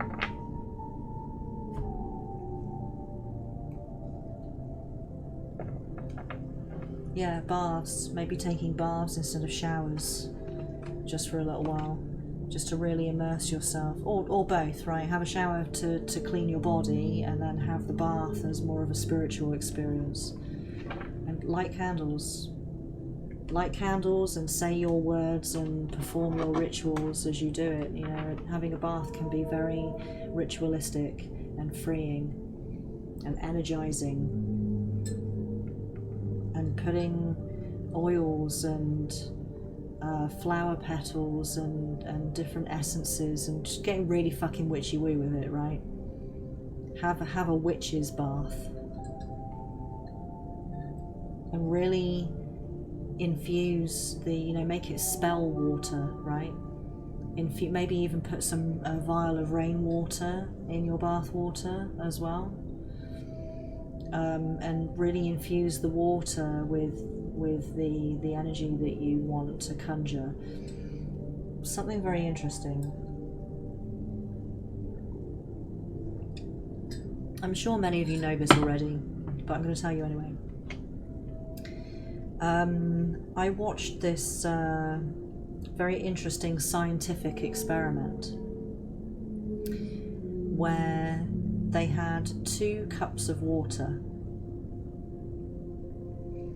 and one of the cups was labelled love and the other cup was labelled hate. And I forget for how long this went on for. It might have been as long as a week. I can't remember. But for the course of the experiment, they had that cup of water and someone was just saying love, love, love, love, love, love, love, like over and over to the love cup. And to the hate cup, they kept saying hate, hate, hate, hate, hate, hate, hate. So what they were doing was they were infusing the energy of love and the energy of hate into the respective cups. And then what they did was they froze the water. And they froze the water into crystals. And when they put those crystals under a microscope, the love cup, the flakes, oh, you've seen it, right? Yeah. The flakes were all unique, because every snowflake is different, right? They were all unique, but they were all very similar in the shapes of them. They were very rounded, they had very rounded edges to them, and the shapes were just very sort of soft looking. And the flakes that were from the hate cup were, again, all very individual and unique, but they were all similar to one another, and they were all very spiky looking. And this was a scientific experiment, and it very much proved that you can infuse water with intention. Hey Christian, how you doing, my love? And ever since I saw that video, I have spoken to water. Every time I drink tea, every time I consume water, every time I water my plants, I get a cup of water, I infuse it first with loving energy or with whatever my intention is, and then I consume it, or then I water my plants with it.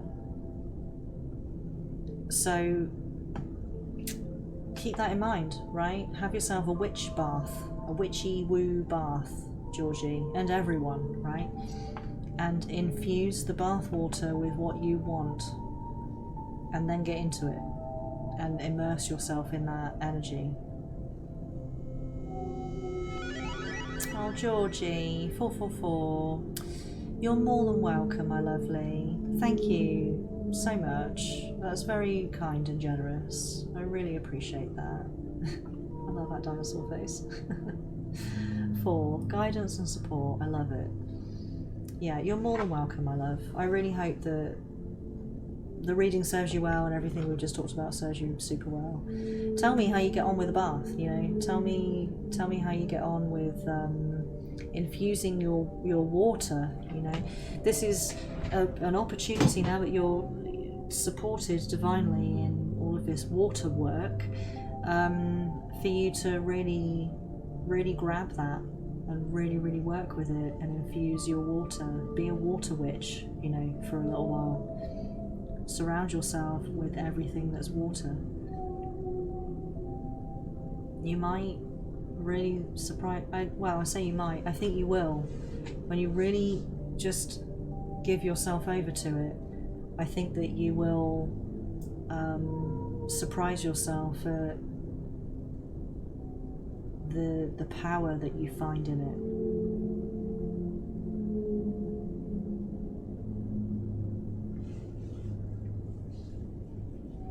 So yeah, let me know how you get on, my love.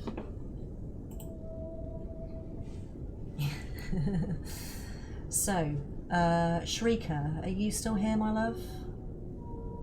I'll go through the list again. I've got Shrieker, then North, then Chewy, then Belle, then Poopy, then Taro, then Odeka. Odeka? Odeka. So that's the order of the queue. We'll only miss people out, obviously, if they're not here. So, Shrieker, are you still here, my lovely? Are you still here?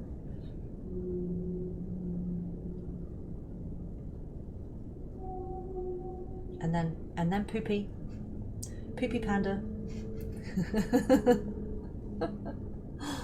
I know, I thought that as I said it. I've always called her Poopy. I don't call her Panda because Poopy is like a really fun word to say. Not take away the meaning, just the sound of it, like the phonetics of it. Poopy. Poopy. That's why I like saying Flippity. So I like it when Flippity's here because their name's Flippity and I get to say Flippity. Flippity's a fun word to say.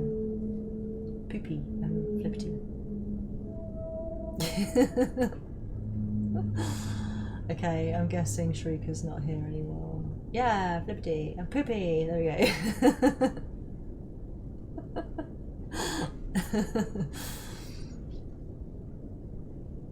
It's flipping awesome. Okay, I'm guessing Shrieker's not here. So North, are you ready, my love? We can come back to Shrieker if they come back, we can come back.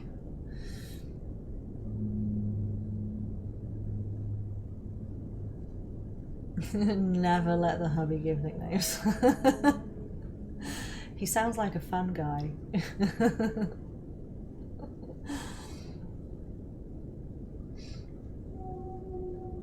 Serenity Sky. It's a very whimsical name, but it's not fun to say in the, like, phonetically it's not as fun to say as Poopy or Flippity. No. But it's a very it's like a fantasy type name, right? Okay, North.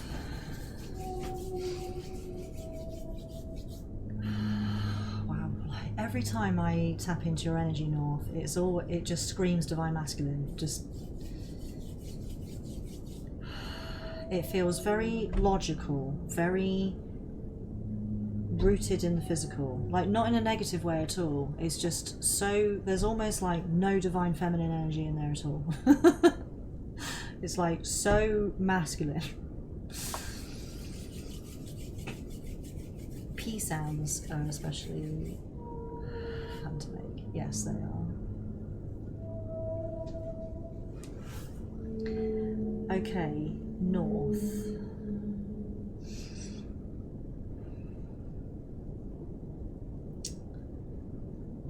Alright.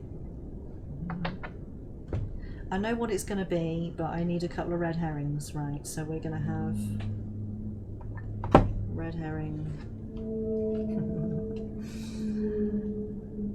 Red herring. Okay. Playing sneaky snakes with you. Let's shuffle them around a little bit so you don't know which one's the red herring or which one's the one. I know which one you're going to choose. I feel like we're playing some sort of like I'm doing magic with cards, you know? I suppose in a way I am, but that's not what I mean. You know what I mean? Right, 1, 2, or 3.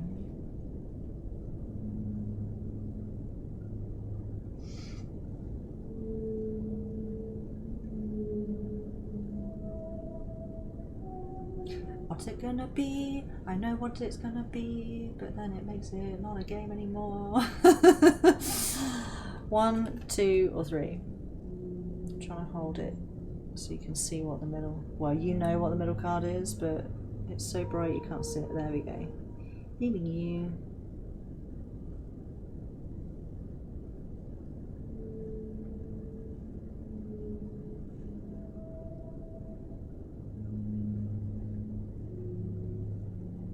2. I always know. I always know.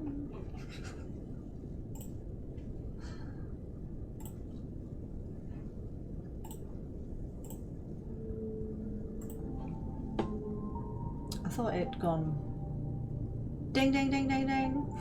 We have a winner. I thought it had gone a bit quiet. We were just listening to Wales and the music had gone. Right.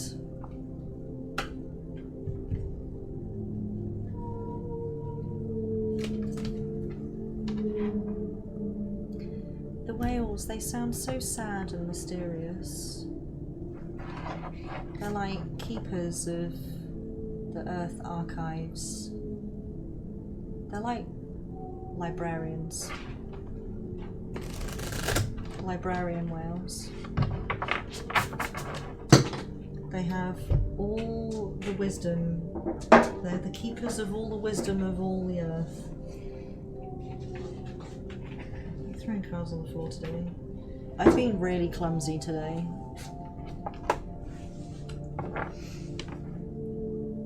Librarian whales. Oops. Where did it go?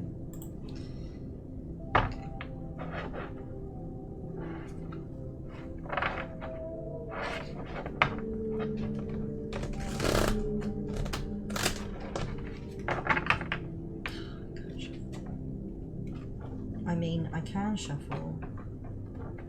It's just not happening right now for some reason. I dropped half the deck on the floor.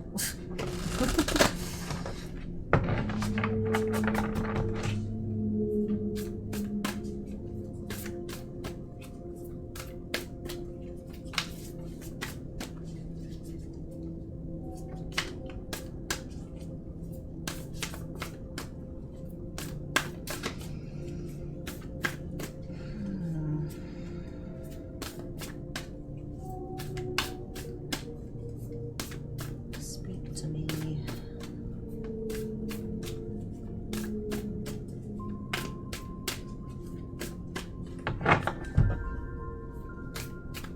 Yeah, they've probably got eyeshadow on them now. Oh. Okay. That's the one then.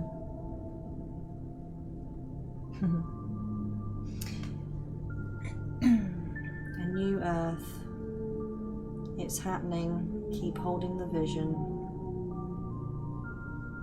Sorry it's blurry. I'm trying to get the camera to focus.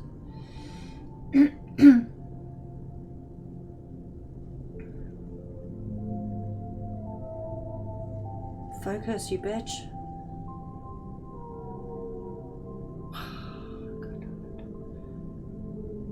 Okay, whatever. Well, you can still read it. It's just blurry.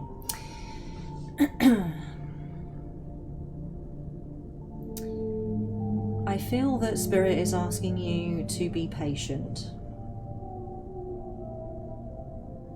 Earth, ley lines and power. Oh God.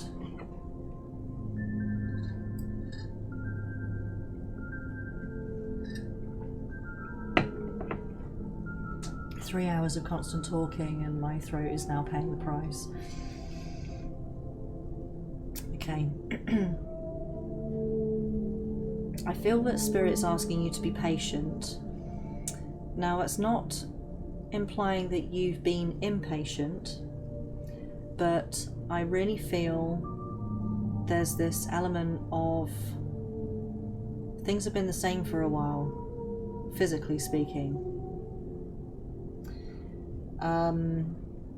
And nothing's really been happening.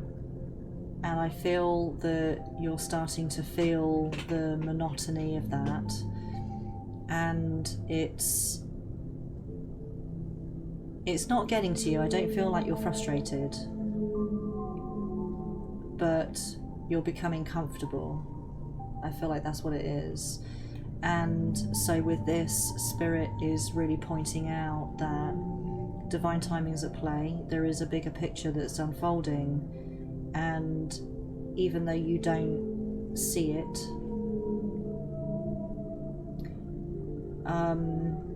just yet. You still know, you know what you want, and you know what you're aiming for. Now I feel like for you, you're less so asking for stuff and things. I feel like you're asking for a particular energy to reside in, which is great, because this way you're open to how that translates in the physical. You know how you want to feel, right? And so Spirit is free to deliver that in any which way it sees fit, and you're open to it.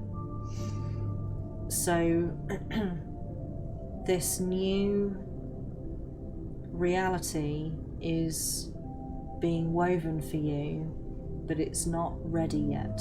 It's not ready to be revealed to you or gifted to you yet. So this is why Spirit is asking you to continue to hold the vision.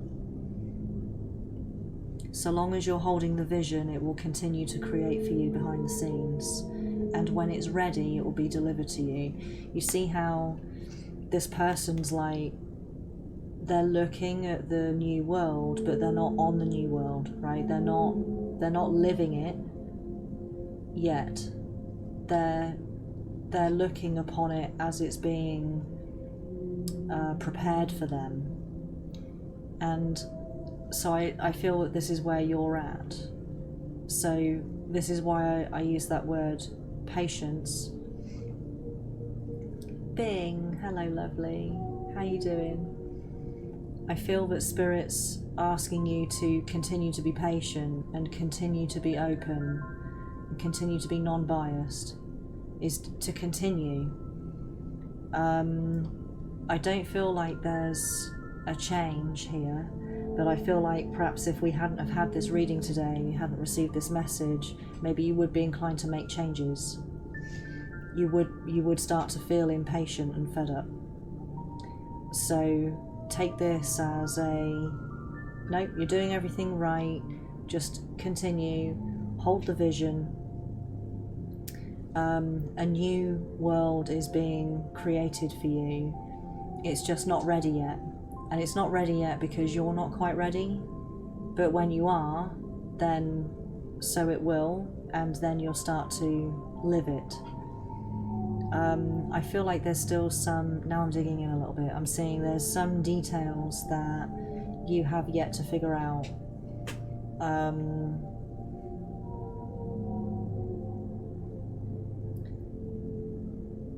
I feel, okay, right, I know what it is, but I'm not, in honor of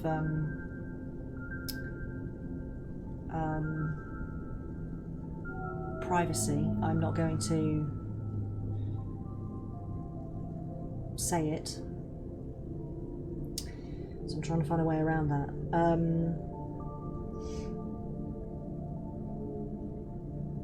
I feel like you know what it is that you want ultimately. You know what energy you want to be residing in, which, by the way, you already reside in it. But there's a mismatch between the energy that you're residing in and therefore manifesting, and then the physical reality and actually seeing that energy manifested within the physical reality. And I feel like there's like details that you haven't worked out yet, and that is like how to bridge that gap. And this is why you're not ready yet. But you will be, which is why Spirit's asking you to hold the vision. Because what Spirit's currently working on is bringing you the opportunity to, it's building the bridge for you, right? It's building the bridge, but there's going to be multiple bridges. There's going to be multiple ways to get to where you want to be. And Spirits, I really hope that you and I are on the same page right now, because I'm trying really hard to speak cryptically, but in a way that you know what I mean. Right. And I feel that there's going to be multiple bridges And when you're ready,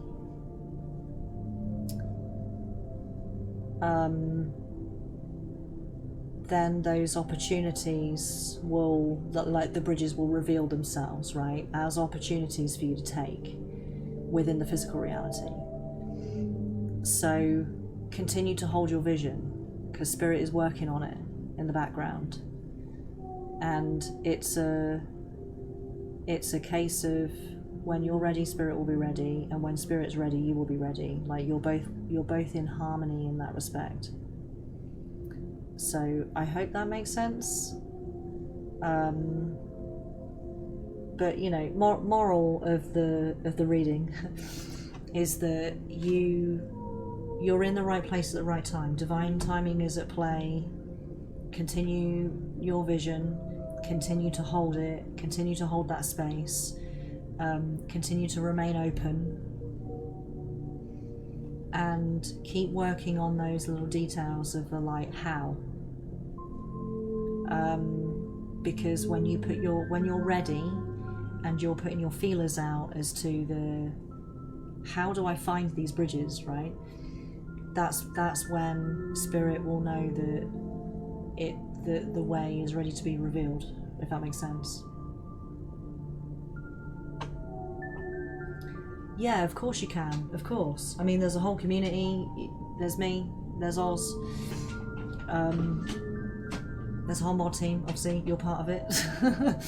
But there's the divine, right? And you can ask Spirit at any point. I mean, I would always recommend meditation, as you know. We're experiencing as a collective Kundalini activation energy, or we had a little burst of it and now we're kind of settling in that at the moment. So maybe Kundalini meditation might be the way to go. If not, regular bog standard meditation, you know, and meeting with your guides. And I know you use oracle cards and tarot cards and things as well, so you know there's guidance all around you in the physical and in the metaphysical. All you need to do is ask or send out the energy of like, I need some guidance, you know, and it will be right there. The answer will always be right there. So I hope that helps. I hope that helps to kind of keep you on track, you know?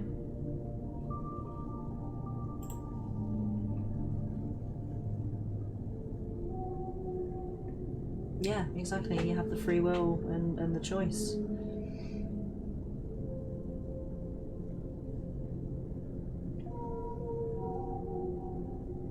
Good, good. So, Chewy, are you here, my lovely? So we've got Chewy, Belle, Poopy, Tarot, and Odeka in the queue.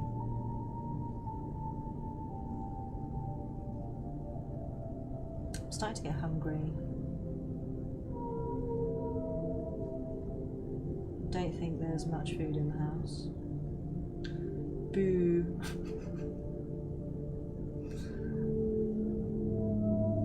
Chewy, yes, you're next, my lovely. Are you ready? Are you ready for your reading?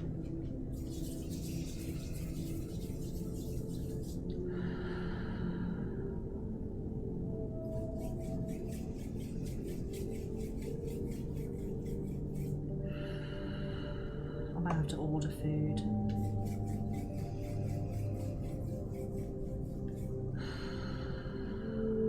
Oh, banana bread. Fuck off with your bananas. Although I'm feeling like that hungry right now, I'd probably eat it. Chewy. Okay, my love. Right, I need you to choose a deck.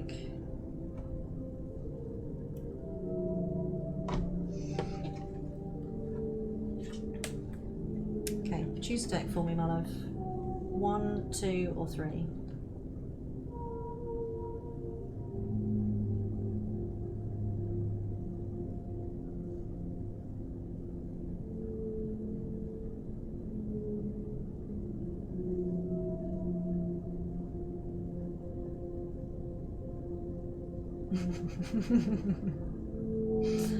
Fucking can't stand bananas.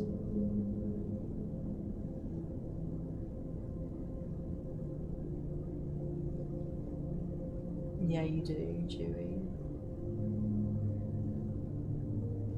I don't know. Okay, and you not knowing explains why you chose 2. Because 2, this deck right here is more physical stuff. It sort of shows you what you need to be doing in the physical.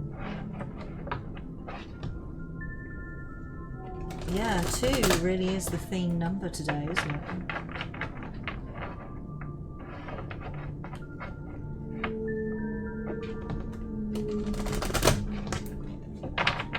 Amber, hello lovely. Yes, I'm doing very well, thank you. How are you today? I'm getting hungry. I'm not sure what to do about that because there is... Wow. Look what we got. Card 22. The Resting Tree, Patience and Stillness. This card came... This was the first... No, it wasn't the first card. It was the first card that came out of this deck when we did our collective reading. Fucking interesting. Yeah, there's like no food in the house, so I think I'm gonna have to order some food. I'm getting so very distracted by the fact that I'm hungry. Right. The Resting Tree, Patience, Stillness, 22. Chewy. You're right, your name does make me hungry. Chewy.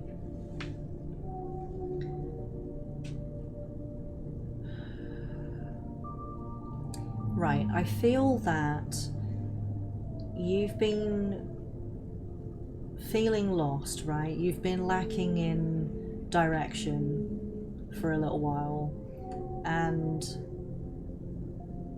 I also feel that you're getting frustrated with that.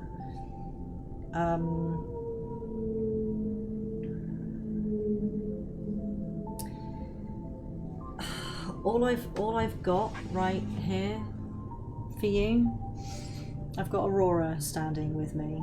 She's one of my spirit guides, and she's just saying the answer's within, right? Which I know that sounds like a bit of a cop-out, but I know that she's right.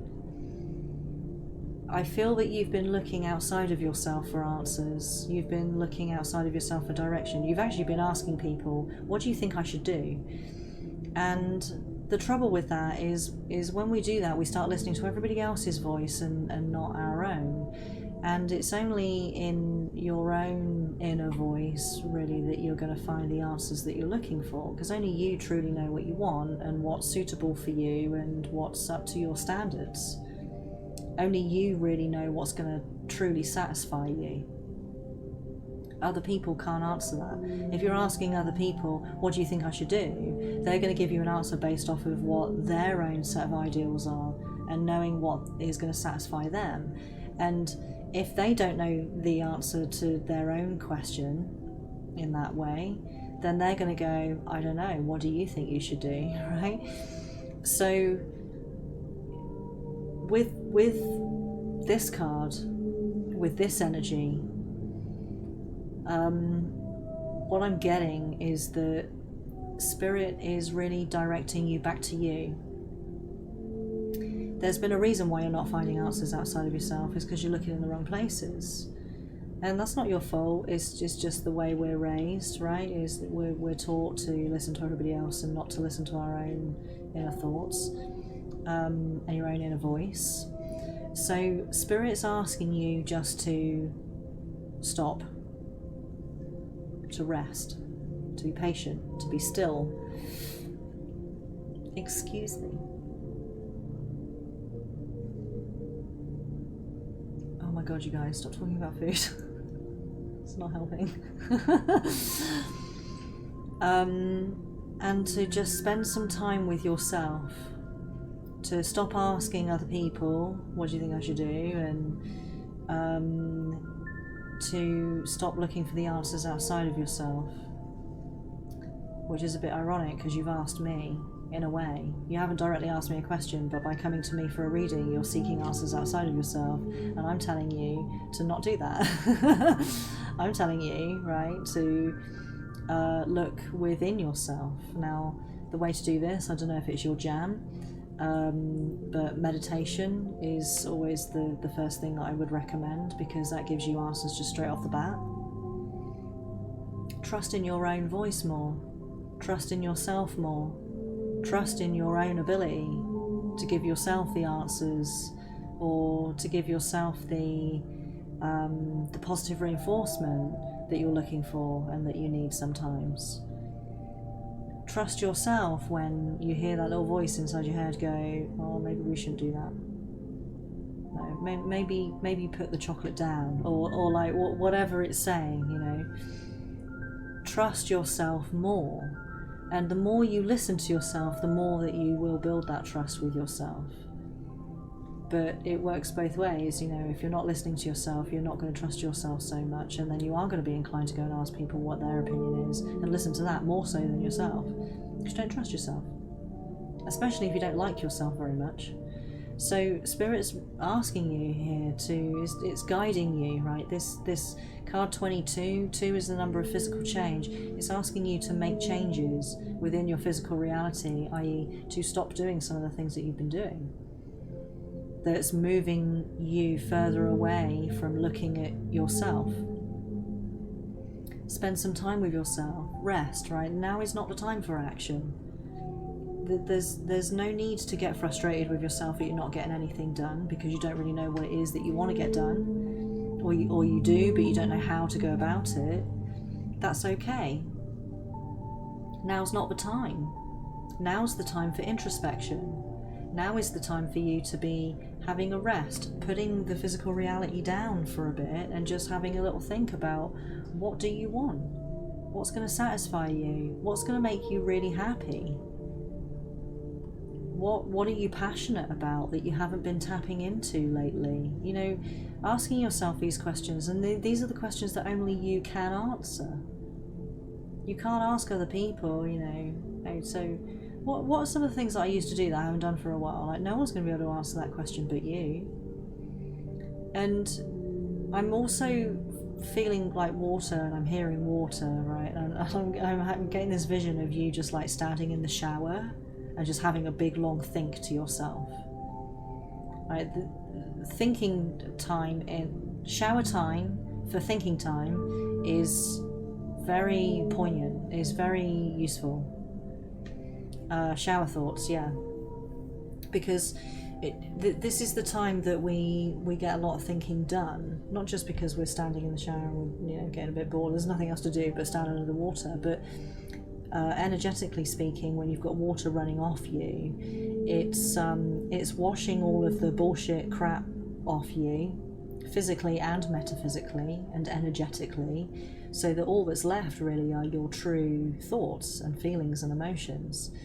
It's very powerful. It washes away the daily vicissitudes of life that get in the way, that prevent you from having your true thought patterns. So that's why I'm having this vision of you just standing in the shower and having a big long think. It's Spirit's asking you to do that, right? So do that today. It doesn't matter if you've already had a shower, right? You're not getting in the shower just so that you can get clean. You're getting in the shower so you can have a think.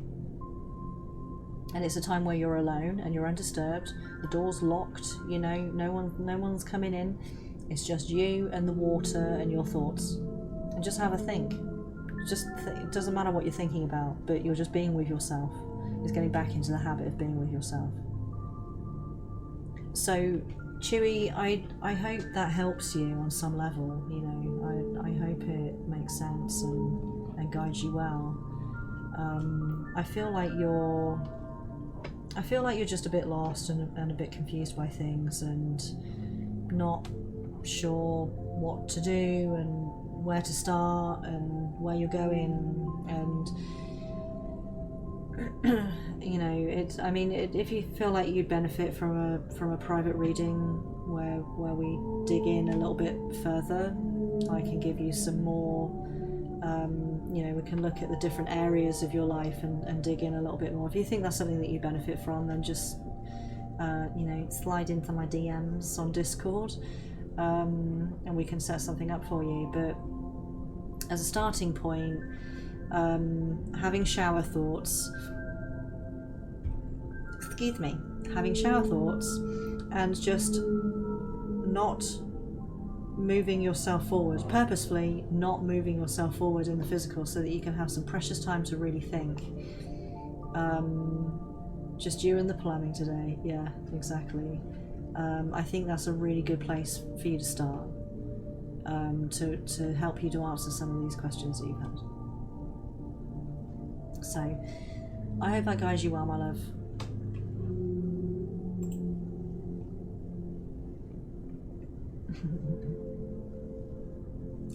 Yo, it's that girl again. How you doing, my love?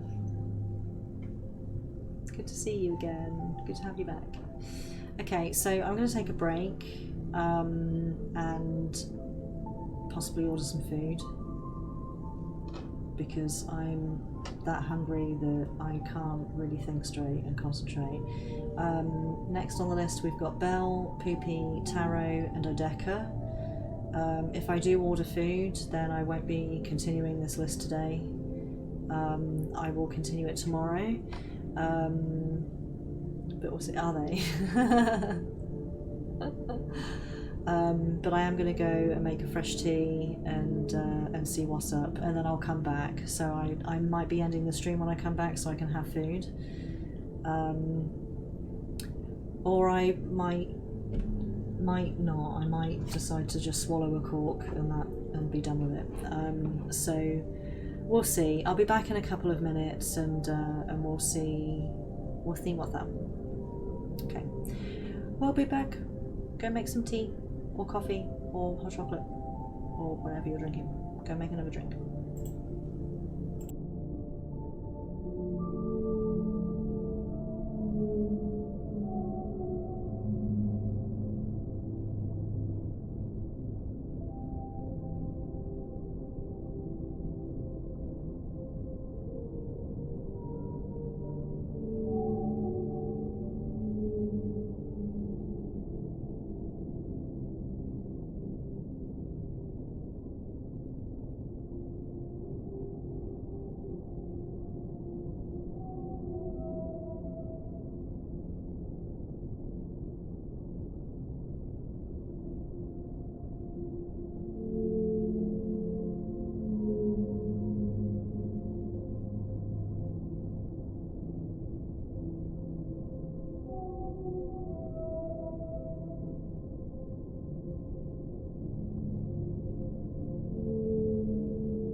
333. Yes, and it's okay. It's 3:01. I was going to say, oh, it's exactly 3 o'clock.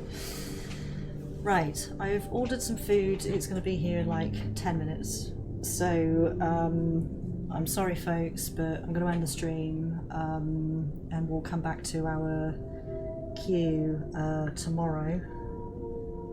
Oh, my eyes watering like crazy. I've got myself some onion rings and some fries, and a little like fake chicken burger thing. So yes. Hey Floridian, hi, bye.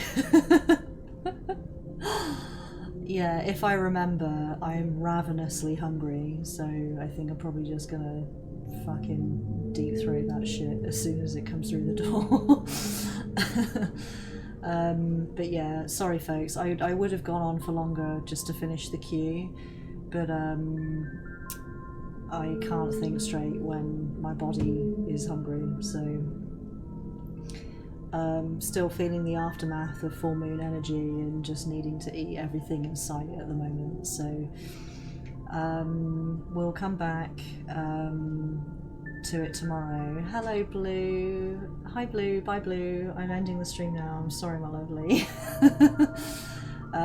But we did a collective read for Mystical Monday, so I'm gonna spend the rest of the day uploading this VOD to YouTube. Say hi to YouTube, and I'll post the link in the Discord, so you guys can catch up if you missed it.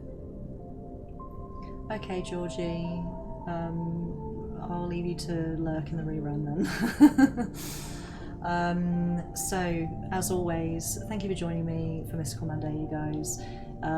Just before I go, oh, hi, bye, yes, I'm sorry. We are going to stream this week on OnlyFans. It's either going to be tomorrow or Wednesday, I'm not sure which yet. We'll see where energy takes us. So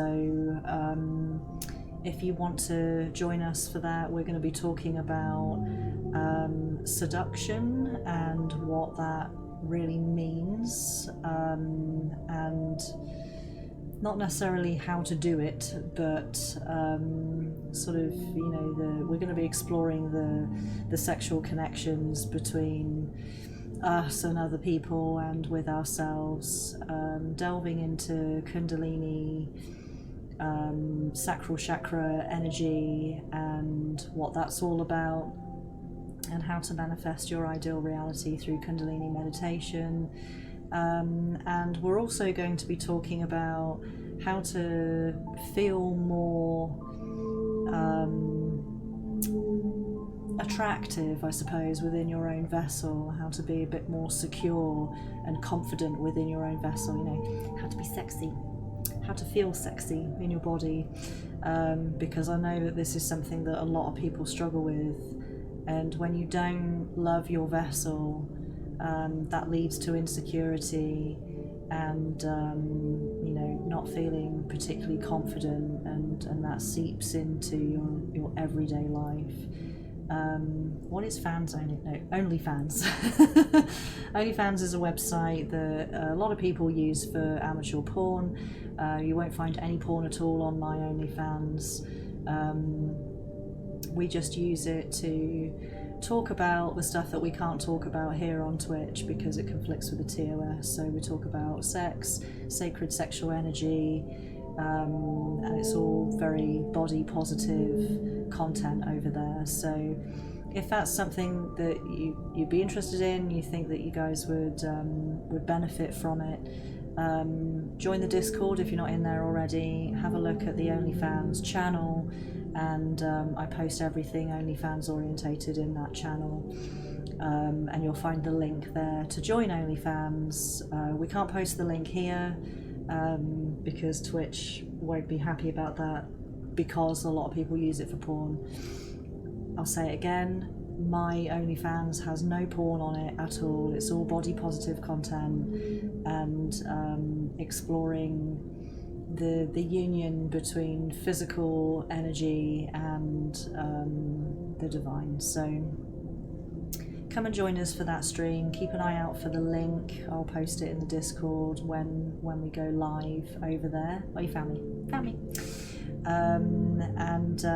Yeah, make sure that you're signed up as a fan before the stream starts, so that you don't miss anything.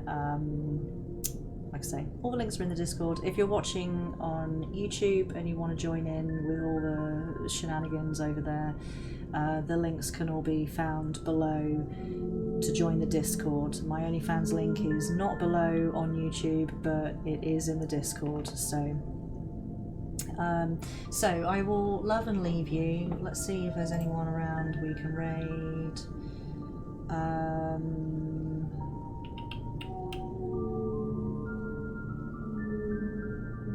Or should we just go straight into a rerun?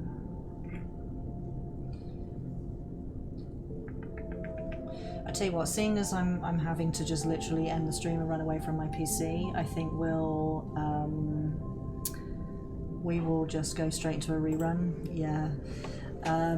So hang out for a bit. The channel will go dead for a moment when I end the stream, but I will start up the rerun as soon as I can, and the first rerun will be of this stream. So you can catch up on the collective read and the individual readings that we did. And excuse me, for the first hour of the stream today, we were talking about dreams and the weird dreams that I've been having lately. So excuse me, if you missed that and you're ready for story time with Alice, then stick around. Just hang out here in the channel for a couple of minutes and then I'll start up the rerun. So yeah, happy Mystical Monday again, everybody, and I will see you tomorrow either here on Twitch or on OnlyFans. We'll be back tomorrow or Wednesday, one or the other. I'm not sure which day I'm going to do the OnlyFans stream, so either way, if you miss anything, go and subscribe to the YouTube channel. All the VODs are uploaded onto YouTube for your viewing pleasure. So yes, I will see you then. Have a wonderful rest of the day. Enjoy the reruns, you guys, and you guys know where I am if you need anything, or if you want a private reading for yourself, then just DM me on Discord. So until then, until we meet again, have a wonderful day. Happy Mystical Monday, and I will see you all very, very soon. You are beautiful, you are worthy, and you are valued. Remember that.